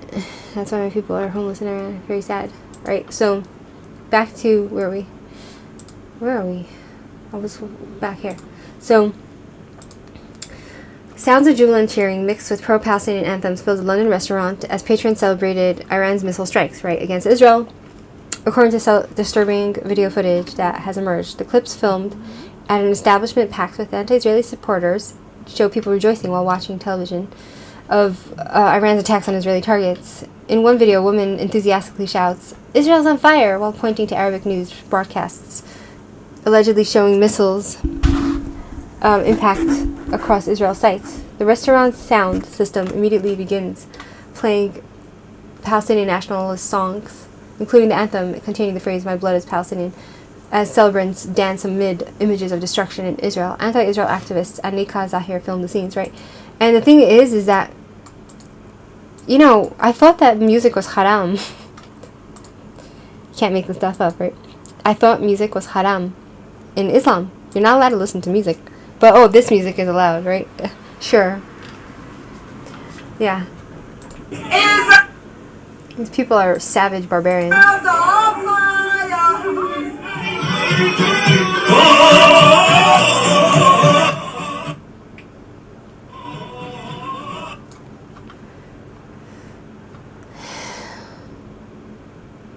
Imagine being a Jew in there. They would rip the Jews to shreds, right? To pieces. Because that's what they do, you know? Like, that's what they did. The Islamic jihadis in Ramallah, when they got their hands on 2 Israeli soldiers, they took their... they beat them to pulp, and they dismembered them, and they cut out their organs with their bare hands. They pulled the organs of the Jewish Israeli soldiers out of their bodies, and they picked it up for all to see, and they threw it out the window, and then the famous picture of the guy with his hands up with the blood on his hands, right? And and then they threw the body out, where they continued to destroy and pummel and disrespect the corpses, right? So this is the jihadis. This is the Islamist. The establishment called Shakshuka operates in central London under Palestinian owner Halim Kharala, who maintains a well-known pro-Palestinian stance. Right, so I remember when I was working in the special needs home, their music, right, the Middle Eastern type of music generally, but especially the jihadi music, when they play it, there's something about it which is, there's nothing calm about it, there's nothing joyful about it. It's more like a anxiety-inducing type of music, where I was taking one of the special needs women in a car ride, right, with a hired person who is supposed to drive special needs people, and he was playing this Arabic guy who's driving us was playing this obnoxious music, and the woman, the special needs woman, she's autistic, right, and lower functioning, she couldn't handle the noise, so she started hitting herself. And I went over to the guy and I'm like, can you turn off the music? Can you turn it lower? I said. So he turned it a little lower. It still didn't help. Right? Like, I was like, oh, she's having a hard time. Can you, like, does he need to have that obnoxious, violent music playing that is inducing anxiety for the special needs people? That's Islamic jihadi music, right? They love it. Even though it's haram, I don't understand how they can listen to music while it's prohibited. You know what I'm saying? They say Yalla, bye Israel. Right, so additional footage shows Zahir declaring Yalla, bye Israel, while describing her attendance at a viewing party, repeatedly filming split-screen news coverage of alleged missile strikes. Look at this, how beautiful, she remarks, while broadcasting images of air defense intercepts and impacts in Israeli cities. See, this is why Israelis don't like to show their grief. They don't like to show their destruction. They don't like to advertise it, because we just get the anti-Semites. They get high on our misery. They love it. Like, it's a sick thing. They get off on it. You know what I mean? It's sick. It's obvious. Don't believe any Islamic tactics, criminal in the world. Yeah, what they do to the Muslims, what they do to the women, right? So in Iran, they kill the women. And so back to the story. Look how beautiful, she remarks, while broadcasting images of air defense intercepts and impacts in Israeli cities, as other patrons express similar joy, right? So this is their type of joy. This is what they celebrate. They celebrate death and destruction. That is what we call demonic. If you want to know why something that is called demonic is so evil, why demons are considered such a bad thing, it's because the demon, it comes from the negative energy of the world. It's the negative forces of the world created by evil people, and it's different entities, evil entities that are destructive forces in the world. And the definition of someone, they're demonic, right? It's because what a demon represents and what they do generally is to cause havoc, fighting, destructions, dark forces. They cause fear, they cause emptiness, they cause despair. That is demonic, right? And so I can say that jihadis are demonic because they have that evil spirit, right? So the restaurant owner operates as a Palestinian activist, making it shocking that such an establishment exists in central London. Dr. Amira Halperin, a European terrorism researcher who has spent years documenting extremist activities, stated Dr. Halperin authored a book examining Palestinians in Britain through interviews with Gaza residents living in the country. Dr. Halperin recently attended a conference at Westminster University, after which academic staff organized a meeting at the same restaurant. She describes encountering a profoundly hostile environment upon entering. Walking into the restaurant since just one day after the terrorist attack against Israel, to Israeli diplomats in Washington felt like entering a Hamas command center. Since October 7, I have dedicated all my efforts to challenging Britain's permissive approach towards extremism, which motivated me to remain and document these observations. So that's the thing. Every single time a Jew gets killed in the name of Zion, they're Zionists. They're not Jews. They're Zionists. Meanwhile, you're killing defenseless Jews, regardless of whether they're diplomats or not. You're killing Jews who are young people, defenseless, that are innocent civilians. you're targeting them, you're killing them. And then when that happens, they get high. They celebrate, like, do you ever see Jews actually celebrating, like, when we kill babies by accident? Like, it's unheard of, right? It's a tragedy. It's a tragedy. Every death is a tragedy. And nobody gets high on that type of thing, right? Like, only the Muslims, it seems, they express joy in our suffering.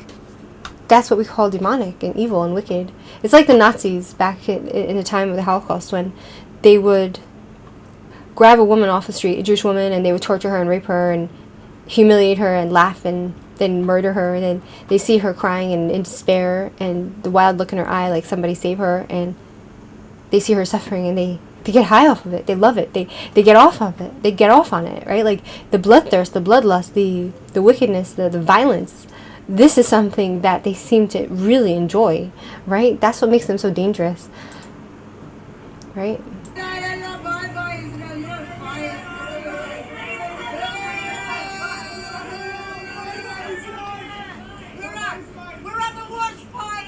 So you see these violent people, right? If an Israeli walks in there with the Star of David, or a Jew walks in there with a kippah, it's not going to work out well for the Jew who walks into such an environment. Dead people, dead Jews, right? It's a watch party. It's fun. It's exciting. It's something that's to be celebrated, right? Like the death of Jews, children dying, babies, blood spilt on the sidewalk. Yeah, that's something to celebrate, right? Yeah.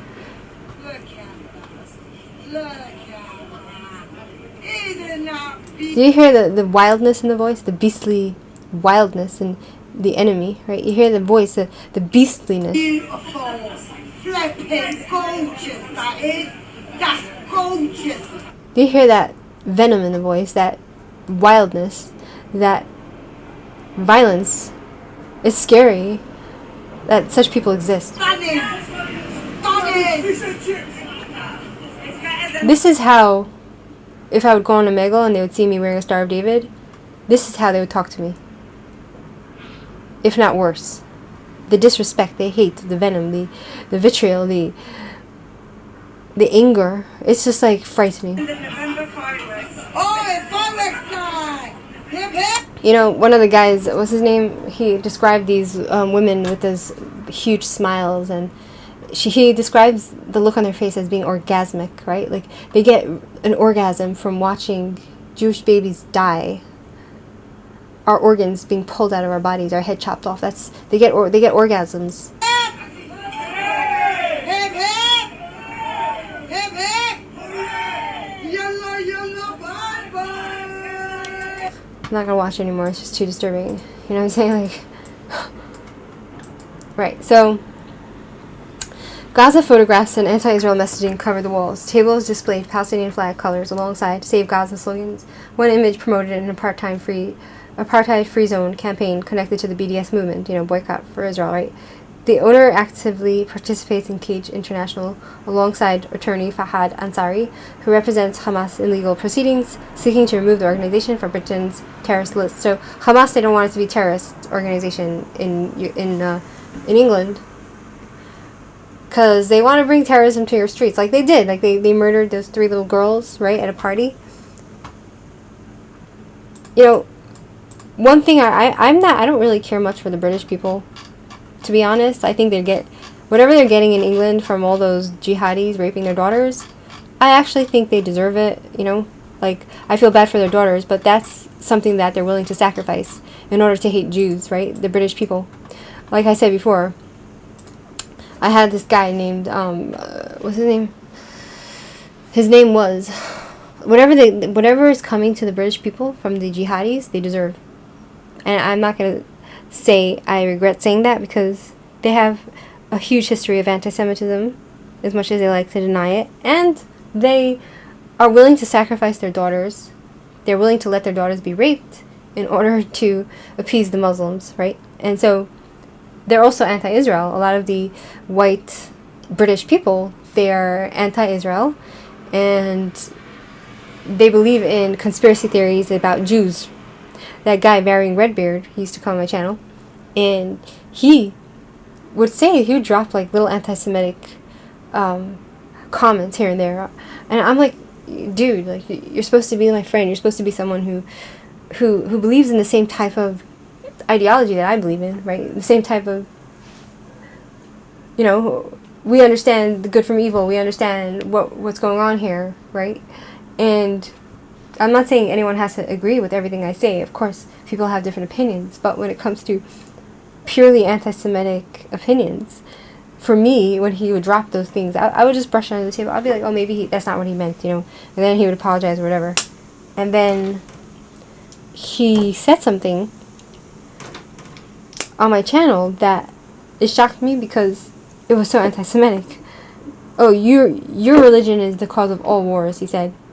And then he starts insulting me like I don't have any identity other than being Jewish and being Israeli and Jewish, right? And I was like, yeah, Islam wicked, right? So is Christianity, so whatever. But right, so what was I saying? I was saying that he's dropping anti-Semitic sentiments, and I'm like, okay, if this is what the average British person feels, the average white British person feels, right, towards Israel and Jews, I don't care what happens to them. Down with them. I just hope the Jews get out in time, and when Britain becomes jihadi Islamic, whatever, they deserved it. You know what I mean? Because a country that will allow their own daughters, they will sacrifice their daughters and allow their daughters to be raped by jihadis in order to appease them. What kind of society?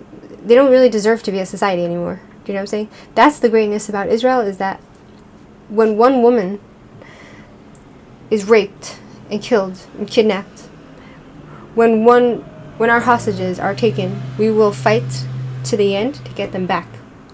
That is the beauty of the Jewish people in Israel, right?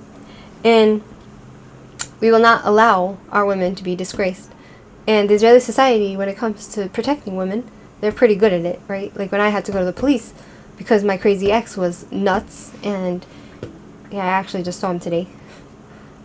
He has like really bad energy. Like he looks like a madman. I'm telling you, my ex. The way he walks, he looks like a lunatic.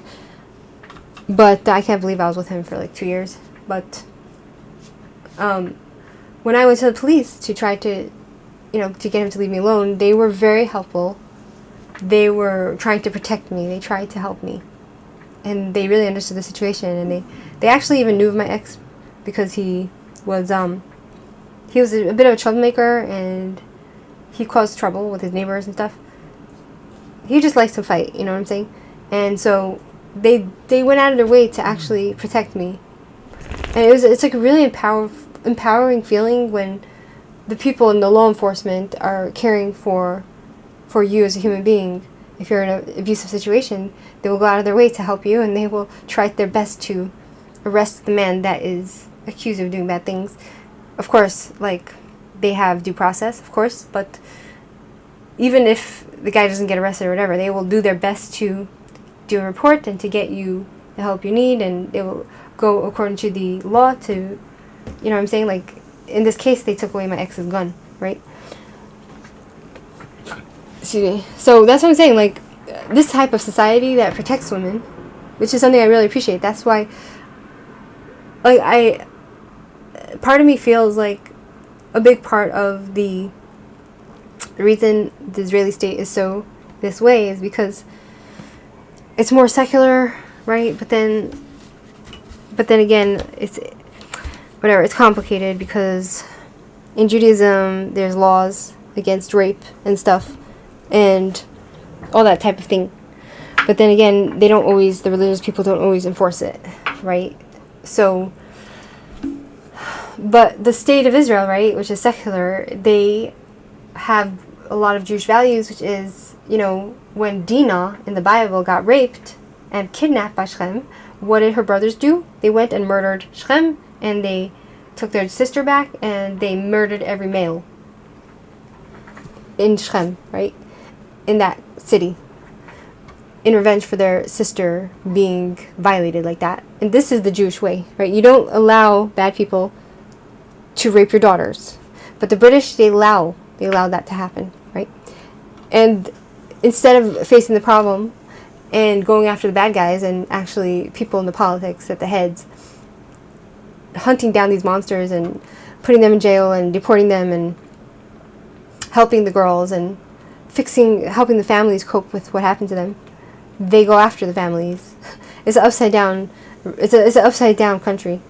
It's like England has turned into Sodom and Gomorrah, where they're, the victims become the accused, right? And so, but then again, I don't really care, because the average British person, they have a very bad attitude to Jews and Israel. So if that's their attitude, then let them live with Muslims. Let them live with what's coming to them, especially since they don't care for their daughters. So society like that is not really a worthy society. So I don't really care what happens to them. I just really hope the Jews get out in time. That's all, right? So back to the story.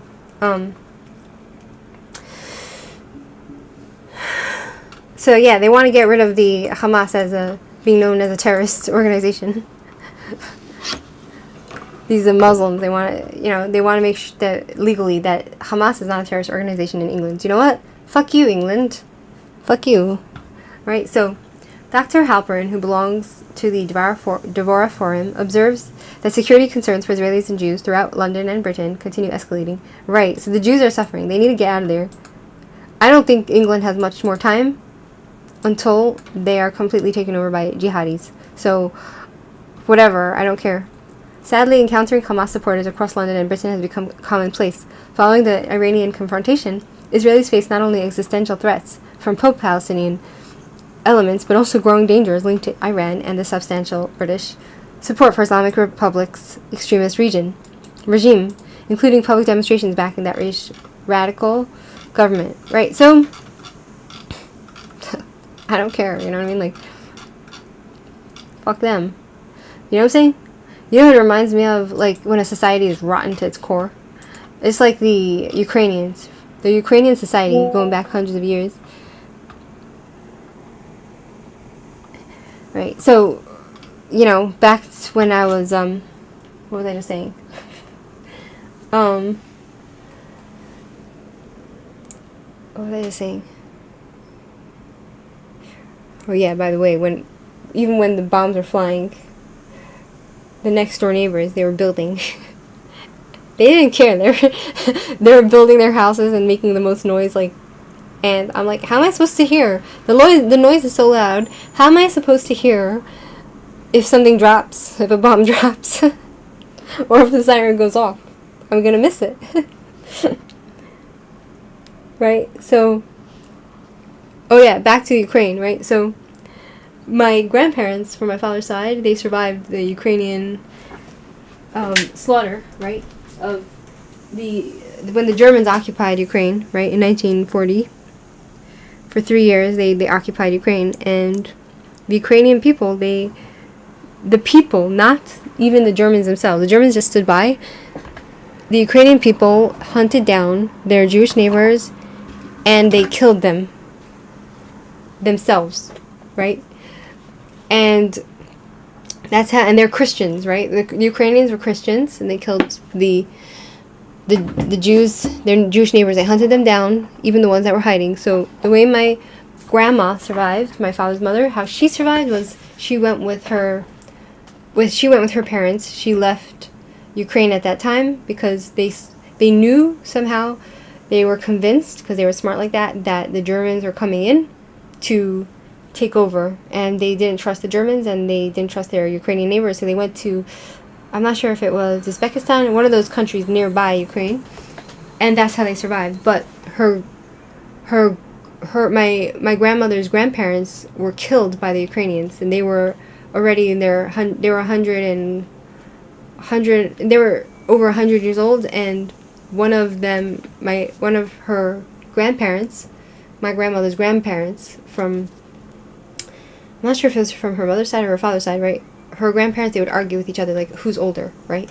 But they were already so old. And then the Ukrainians went, and they didn't want to leave. My grandmother's grandparents didn't want to leave because they were too old, so they stayed behind. But they left, my grandma left with her parents to another country during the German occupation, and that's how they survived. But her grandparents were killed by the Ukrainian and the Germans. They murdered them, right? And the way my father's side from Ukraine survived was because at the time, right, at the time it was, at the time, my grandfather was, if I remember the story correctly, my grandfather, my father's father, was in the army, in the Russian army. He joined the Russian army against the Germans. And his younger brother, my Uncle Danny, he was... Basically, my grandfather joined the Russian army to fight the Germans. And he was underage, but he lied about his age, and he was able to join. And so he was fighting at the time of the German occupation. And my grandfather and his mom, my great uncle and his mom, they hid from the Ukrainians and the Germans in a Jewish city, in a Jewish town, and for 3 years they were hiding, right? And they witnessed all the butchering, because my great uncle would go out at night and to check out what was happening, and he witnessed all the ground moving with all the dead bodies being buried alive, right? Oh, there were bodies that were still alive. People were buried alive, right? The Jewish people. And they hid, and somehow their neighbors didn't give them away somehow. I'm not exactly sure exactly what went on, right? So, right, so they hid from their neighbors, and they were able to survive, right? Yeah, I see what you're saying, John. So, my grandparents, my grandfather and my grandma, they survived the Holocaust, but my great-great-grandparents were killed from my father's side, were murdered by the Germans, and my great-uncle and my grandfather, they survived, right? They survived the German occupation by hiding, right? And so what's the point? The point is that the Ukrainian society is a rotten society, right? They're evil going back many years. Even today, they're very anti-Semitic. Even though you have Jews joining the Ukrainian forces against the Russians today. So, do I care about the Ukrainian-Russian conflict? When I know the history about how the Ukrainians would treat the Jews, I don't really care for them. And when I hear about how they have, like, child sex trafficking and the corruption, it's probably worse than Russia, you know? Like, the way they abuse kids, and how Biden, his son was... I saw a video of him getting pleasured by Ukrainian child sex slaves. He's a sicko, you know? Like, this is what they do with their kids, the Ukrainian people. They let their kids... They do sex trafficking. What the fuck? For children, right? Abuse of kids? Like, you know what? Fuck them. I don't care what... You know what? Ukraine would probably be better off under Russia, under Putin. That's what I think, right? So...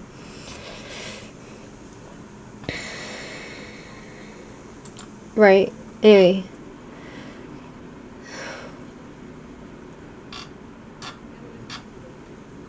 Oh, look at these babies being rescued from the rubble. Little dogs being rescued from the rubble. Oh my god. Wow. Little dogs being... Body camera captured moment. Israeli police save lives, both human and animal, from Tel Aviv strike scene. Very loud. 1 second. Let's go see that. Under the bed.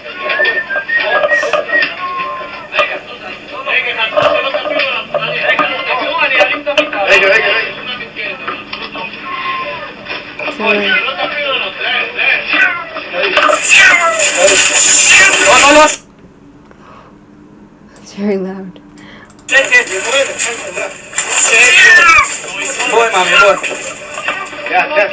It's a cat. A cat. They rescued a cat.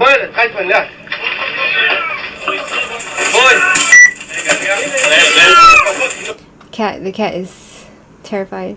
It's what it's been through, you know, the whole explosions.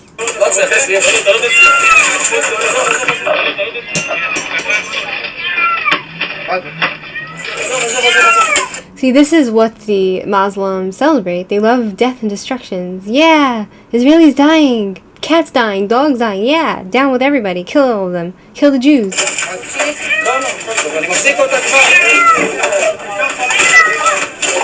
יאללה, חברים, הבית זוקה. תפוס לה חזק, תפוס לה חזק. היא משתוללת, תחזיק חזק.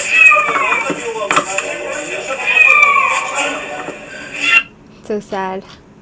It's heartbreaking.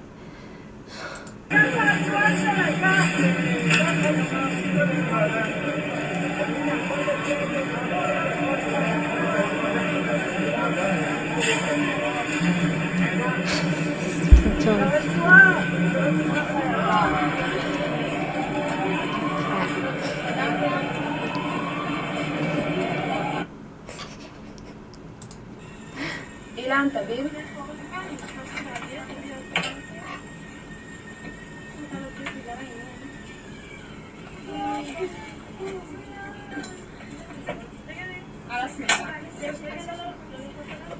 Like, it's so sad. Dogs and people stuck under the rubble, dead or alive, and then you see little dogs terrified, shaking from the explosions.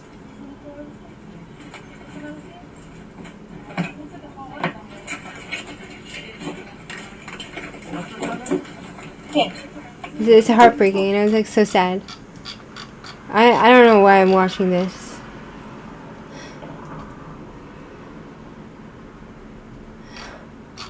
I don't know why I'm watching this. It's just it's too horrible.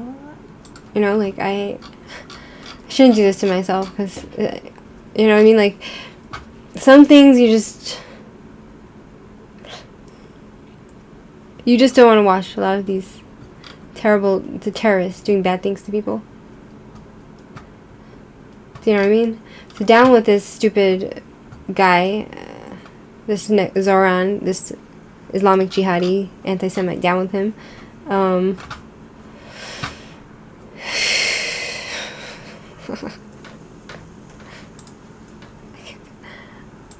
I can't do it anymore. I don't know how much more I can take of this, you know what I mean? I do it to myself. I shouldn't look at this stuff. I should just do my other projects, but do you know what I mean?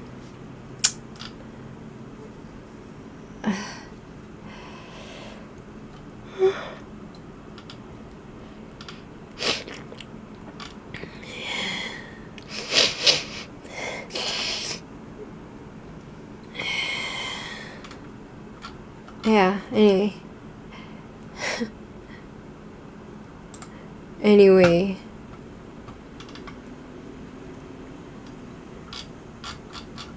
Yeah. It is what it is, my friends. I don't feel bad for them. I don't want it all. Islam has no place in Iran. History proves it. Yeah. Anyway. Maybe we should finish off with a nice song so that we're not sad. With something more peaceful, because the ending was just really bad. The ending was just, I can't take it, right? So, excuse me. Where's that song that I like? And then we'll go. My Hawaiian song that I really like. Tulsi Gabbard's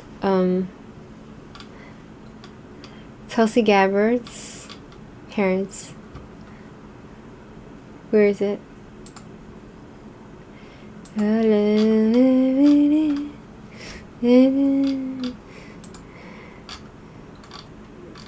looking for it. Aloha. Yeah. Oh, here it is.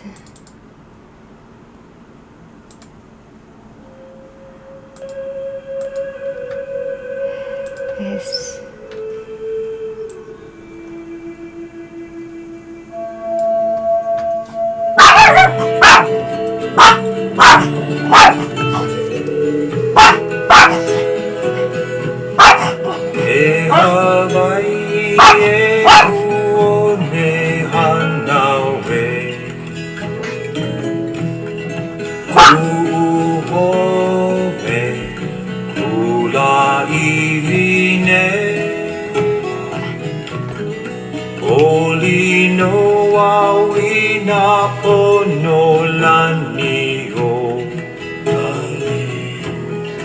Te Hawaii, Aloha.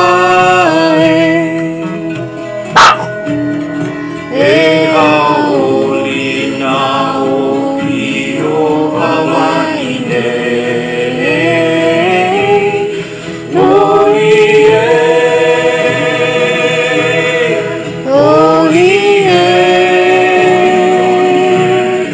mai na he ahe makani e pamai ne.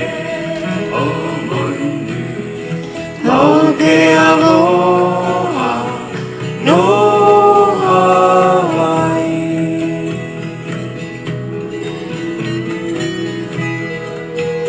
Oh Hawaii, Oh, Hawaii. oh sands of Oh, my birth, sands of my birth. my native home. My native home. I rejoice, I in the rejoice blessings of in the heaven. blessings of heaven. Oh Hawaii, Oh, Hawaii. aloha, aloha.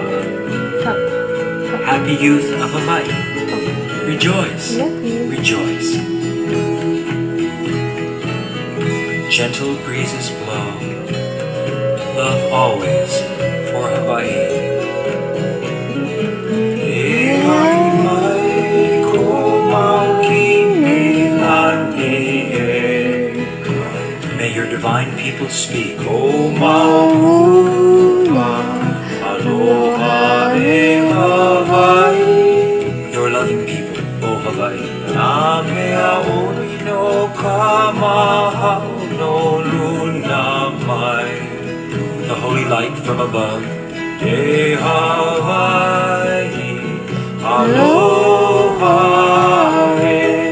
O Hawaii, aloha. Te haoli na opi o Hawaii nei.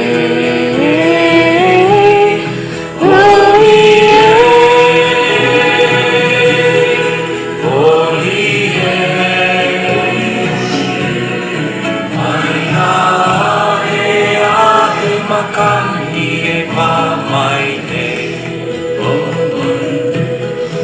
O ke aloha, no Hawaii.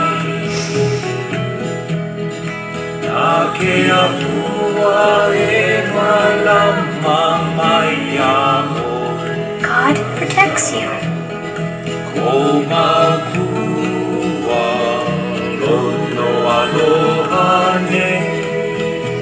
Your beloved riches. Ko mau ka Hawaii o lino lino mau. Your ever glistening streams. Ko mau mala puanani Your beautiful flower gardens.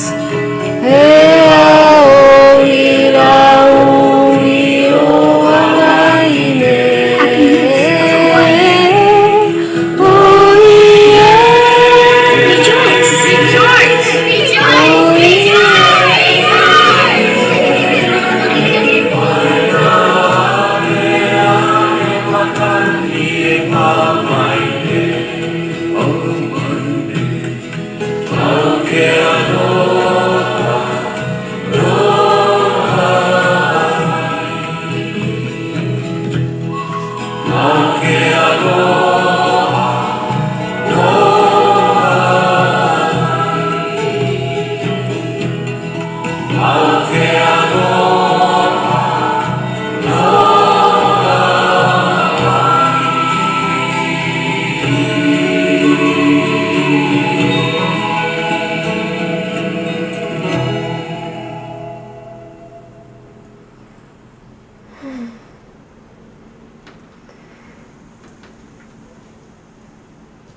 My babies. Wasn't that beautiful? I want to play it again. It's almost like this music is very healing. You know, like a lot of the Hawaiian music, if you go listen to the singers and the music and the dances, there's something very therapeutic and peaceful and healing. I think it's because they're very connected with the earth and their spirituality. And like one of the greatest experiences I ever had, one of the most peaceful experience I ever had was when I went to the Virgin Islands my younger sister, was in a program where she was helping the rabbis in the Virgin Islands, and I went to the beach. I was sitting there, and it was just like, you can almost forget that, you can forget all the problems of the world when you're sitting on that beach with the waves and the quiet. It's just something so peaceful. Excuse me, and there's something about the nature and the people there, right? That are just very connected with the earth and the nature and themselves and the spirituality and the universe. You know what I'm saying? There's something really beautiful about it, right?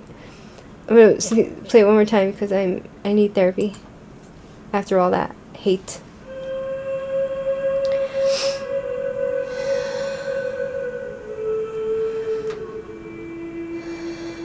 Hold my animals because they're very calming. They have a calming effect on me. E Hawaii e kuone hanawe Kuuhove kula ivine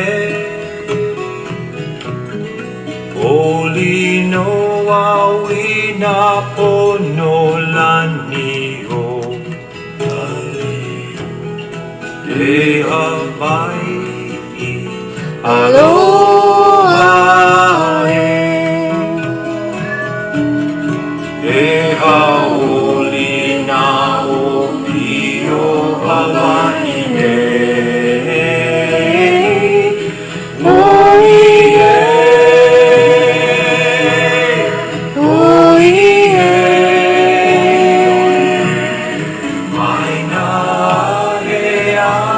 Makani e pamaine Mauke aloha no Hawaii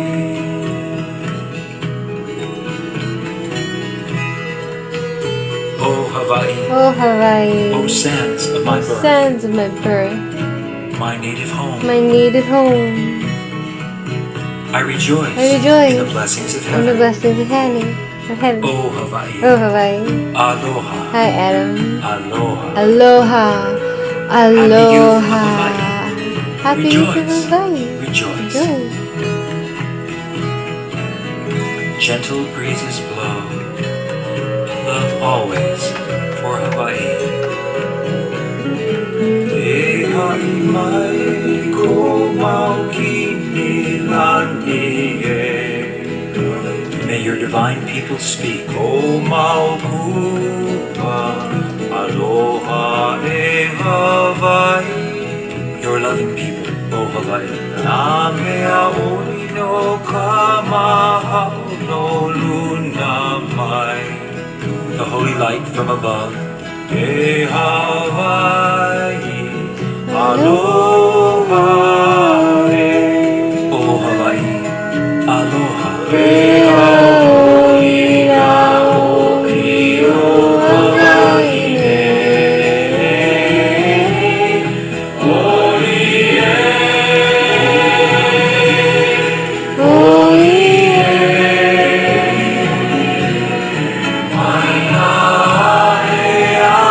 Makani e pamaine Mauke aloha no Hawaii Na ke akua e malama mai amo God protects you. Ko maukua lono aloha nei Your beloved riches. O mau kahagai o lino mau Your ever glistening streams. O mau mala puanani Your beautiful flower gardens.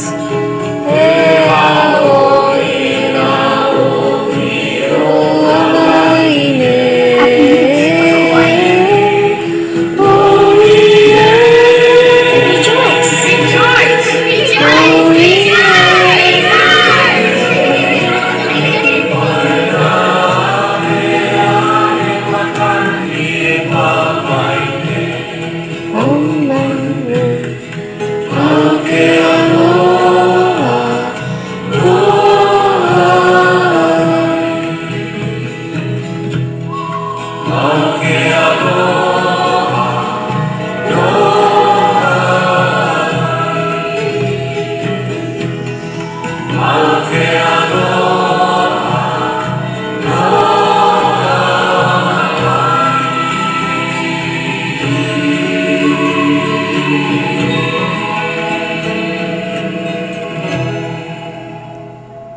Yay. That's so beautiful. So nice. So calm. You're so tired. You're so tired. I love this little girl. And you too, Amber. I want to put drops in your eye because your eye is, it looks like it's hurting you. I want to put drops in your eye. Is that possible? Yeah? Can I put drops in your eye, Amber? Because your poor eye looks like it has a problem. I'm going to put drops in your eye. Okay? Put drops in Amber's eye. My cat.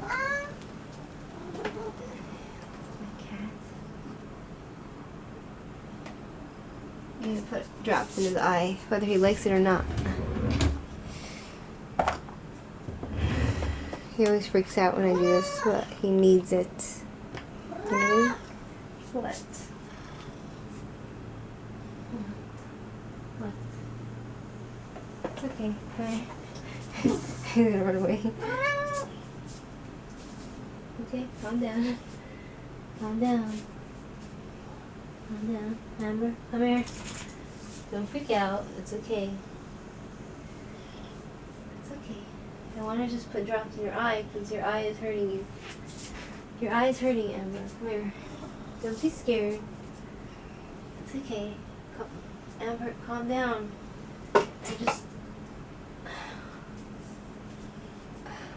I can't do it. I can't get him. He doesn't want. I have to get him when he's on my lap. When he's relaxed on my lap, then I can just pet him and then open his eye and put the drops.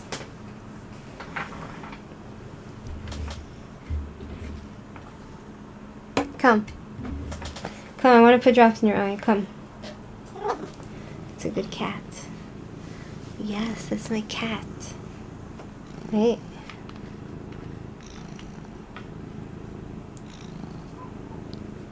Mm-hmm.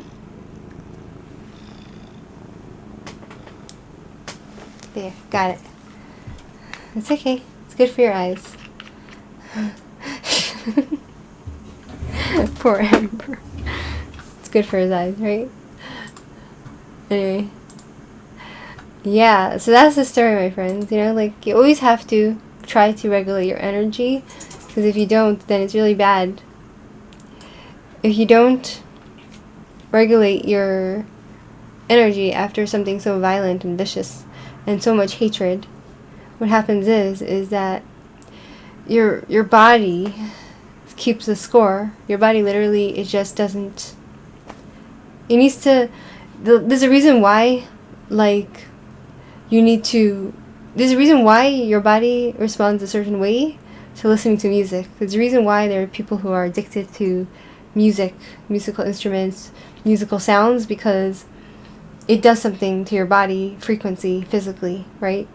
There's even experiments you can do to see how sound can move objects, right? So that's why when I get to this energetic level where, like, I'm cooking in this schmutz of the jihadis and their hatred for Jews and just Jew haters in general, and this negativity, you have to try to calm yourself, and you have to try to get your energy back to a better frequency where you can be calm, and in your mind and in your body and your spirit, you have to calm your mind so that you're not in this horrible energy. Do you know what I mean? So that's what I try to do with that music, because that music has a very calming effect on me. You know what I mean? Anyway, so feel free to subscribe to unsubscribe. Feel free to like and not to like. Feel free to comment. And it is what it is, my friends. I'll keep you updated if anything changes. Hopefully things will get better and we'll go back to normal life, and life will continue on. I just wish the best for the Jews in New York. Anyway, have a great day, and that's it, my friends, for tonight. I'm going to sleep, go to work, etc., etc. Okay. It's funny, I noticed that I got 6 likes before, but now it's down to 4. Right? It's okay. You know what I'm saying? Anyway. It doesn't mean much anyway. Likes, not likes, you know what I mean? It doesn't say much about anything, and it doesn't really mean much, right? So let's try to stay positive, my friends, and talk to you guys another time. Okay? Take care, my friends. Take care of yourselves. All right?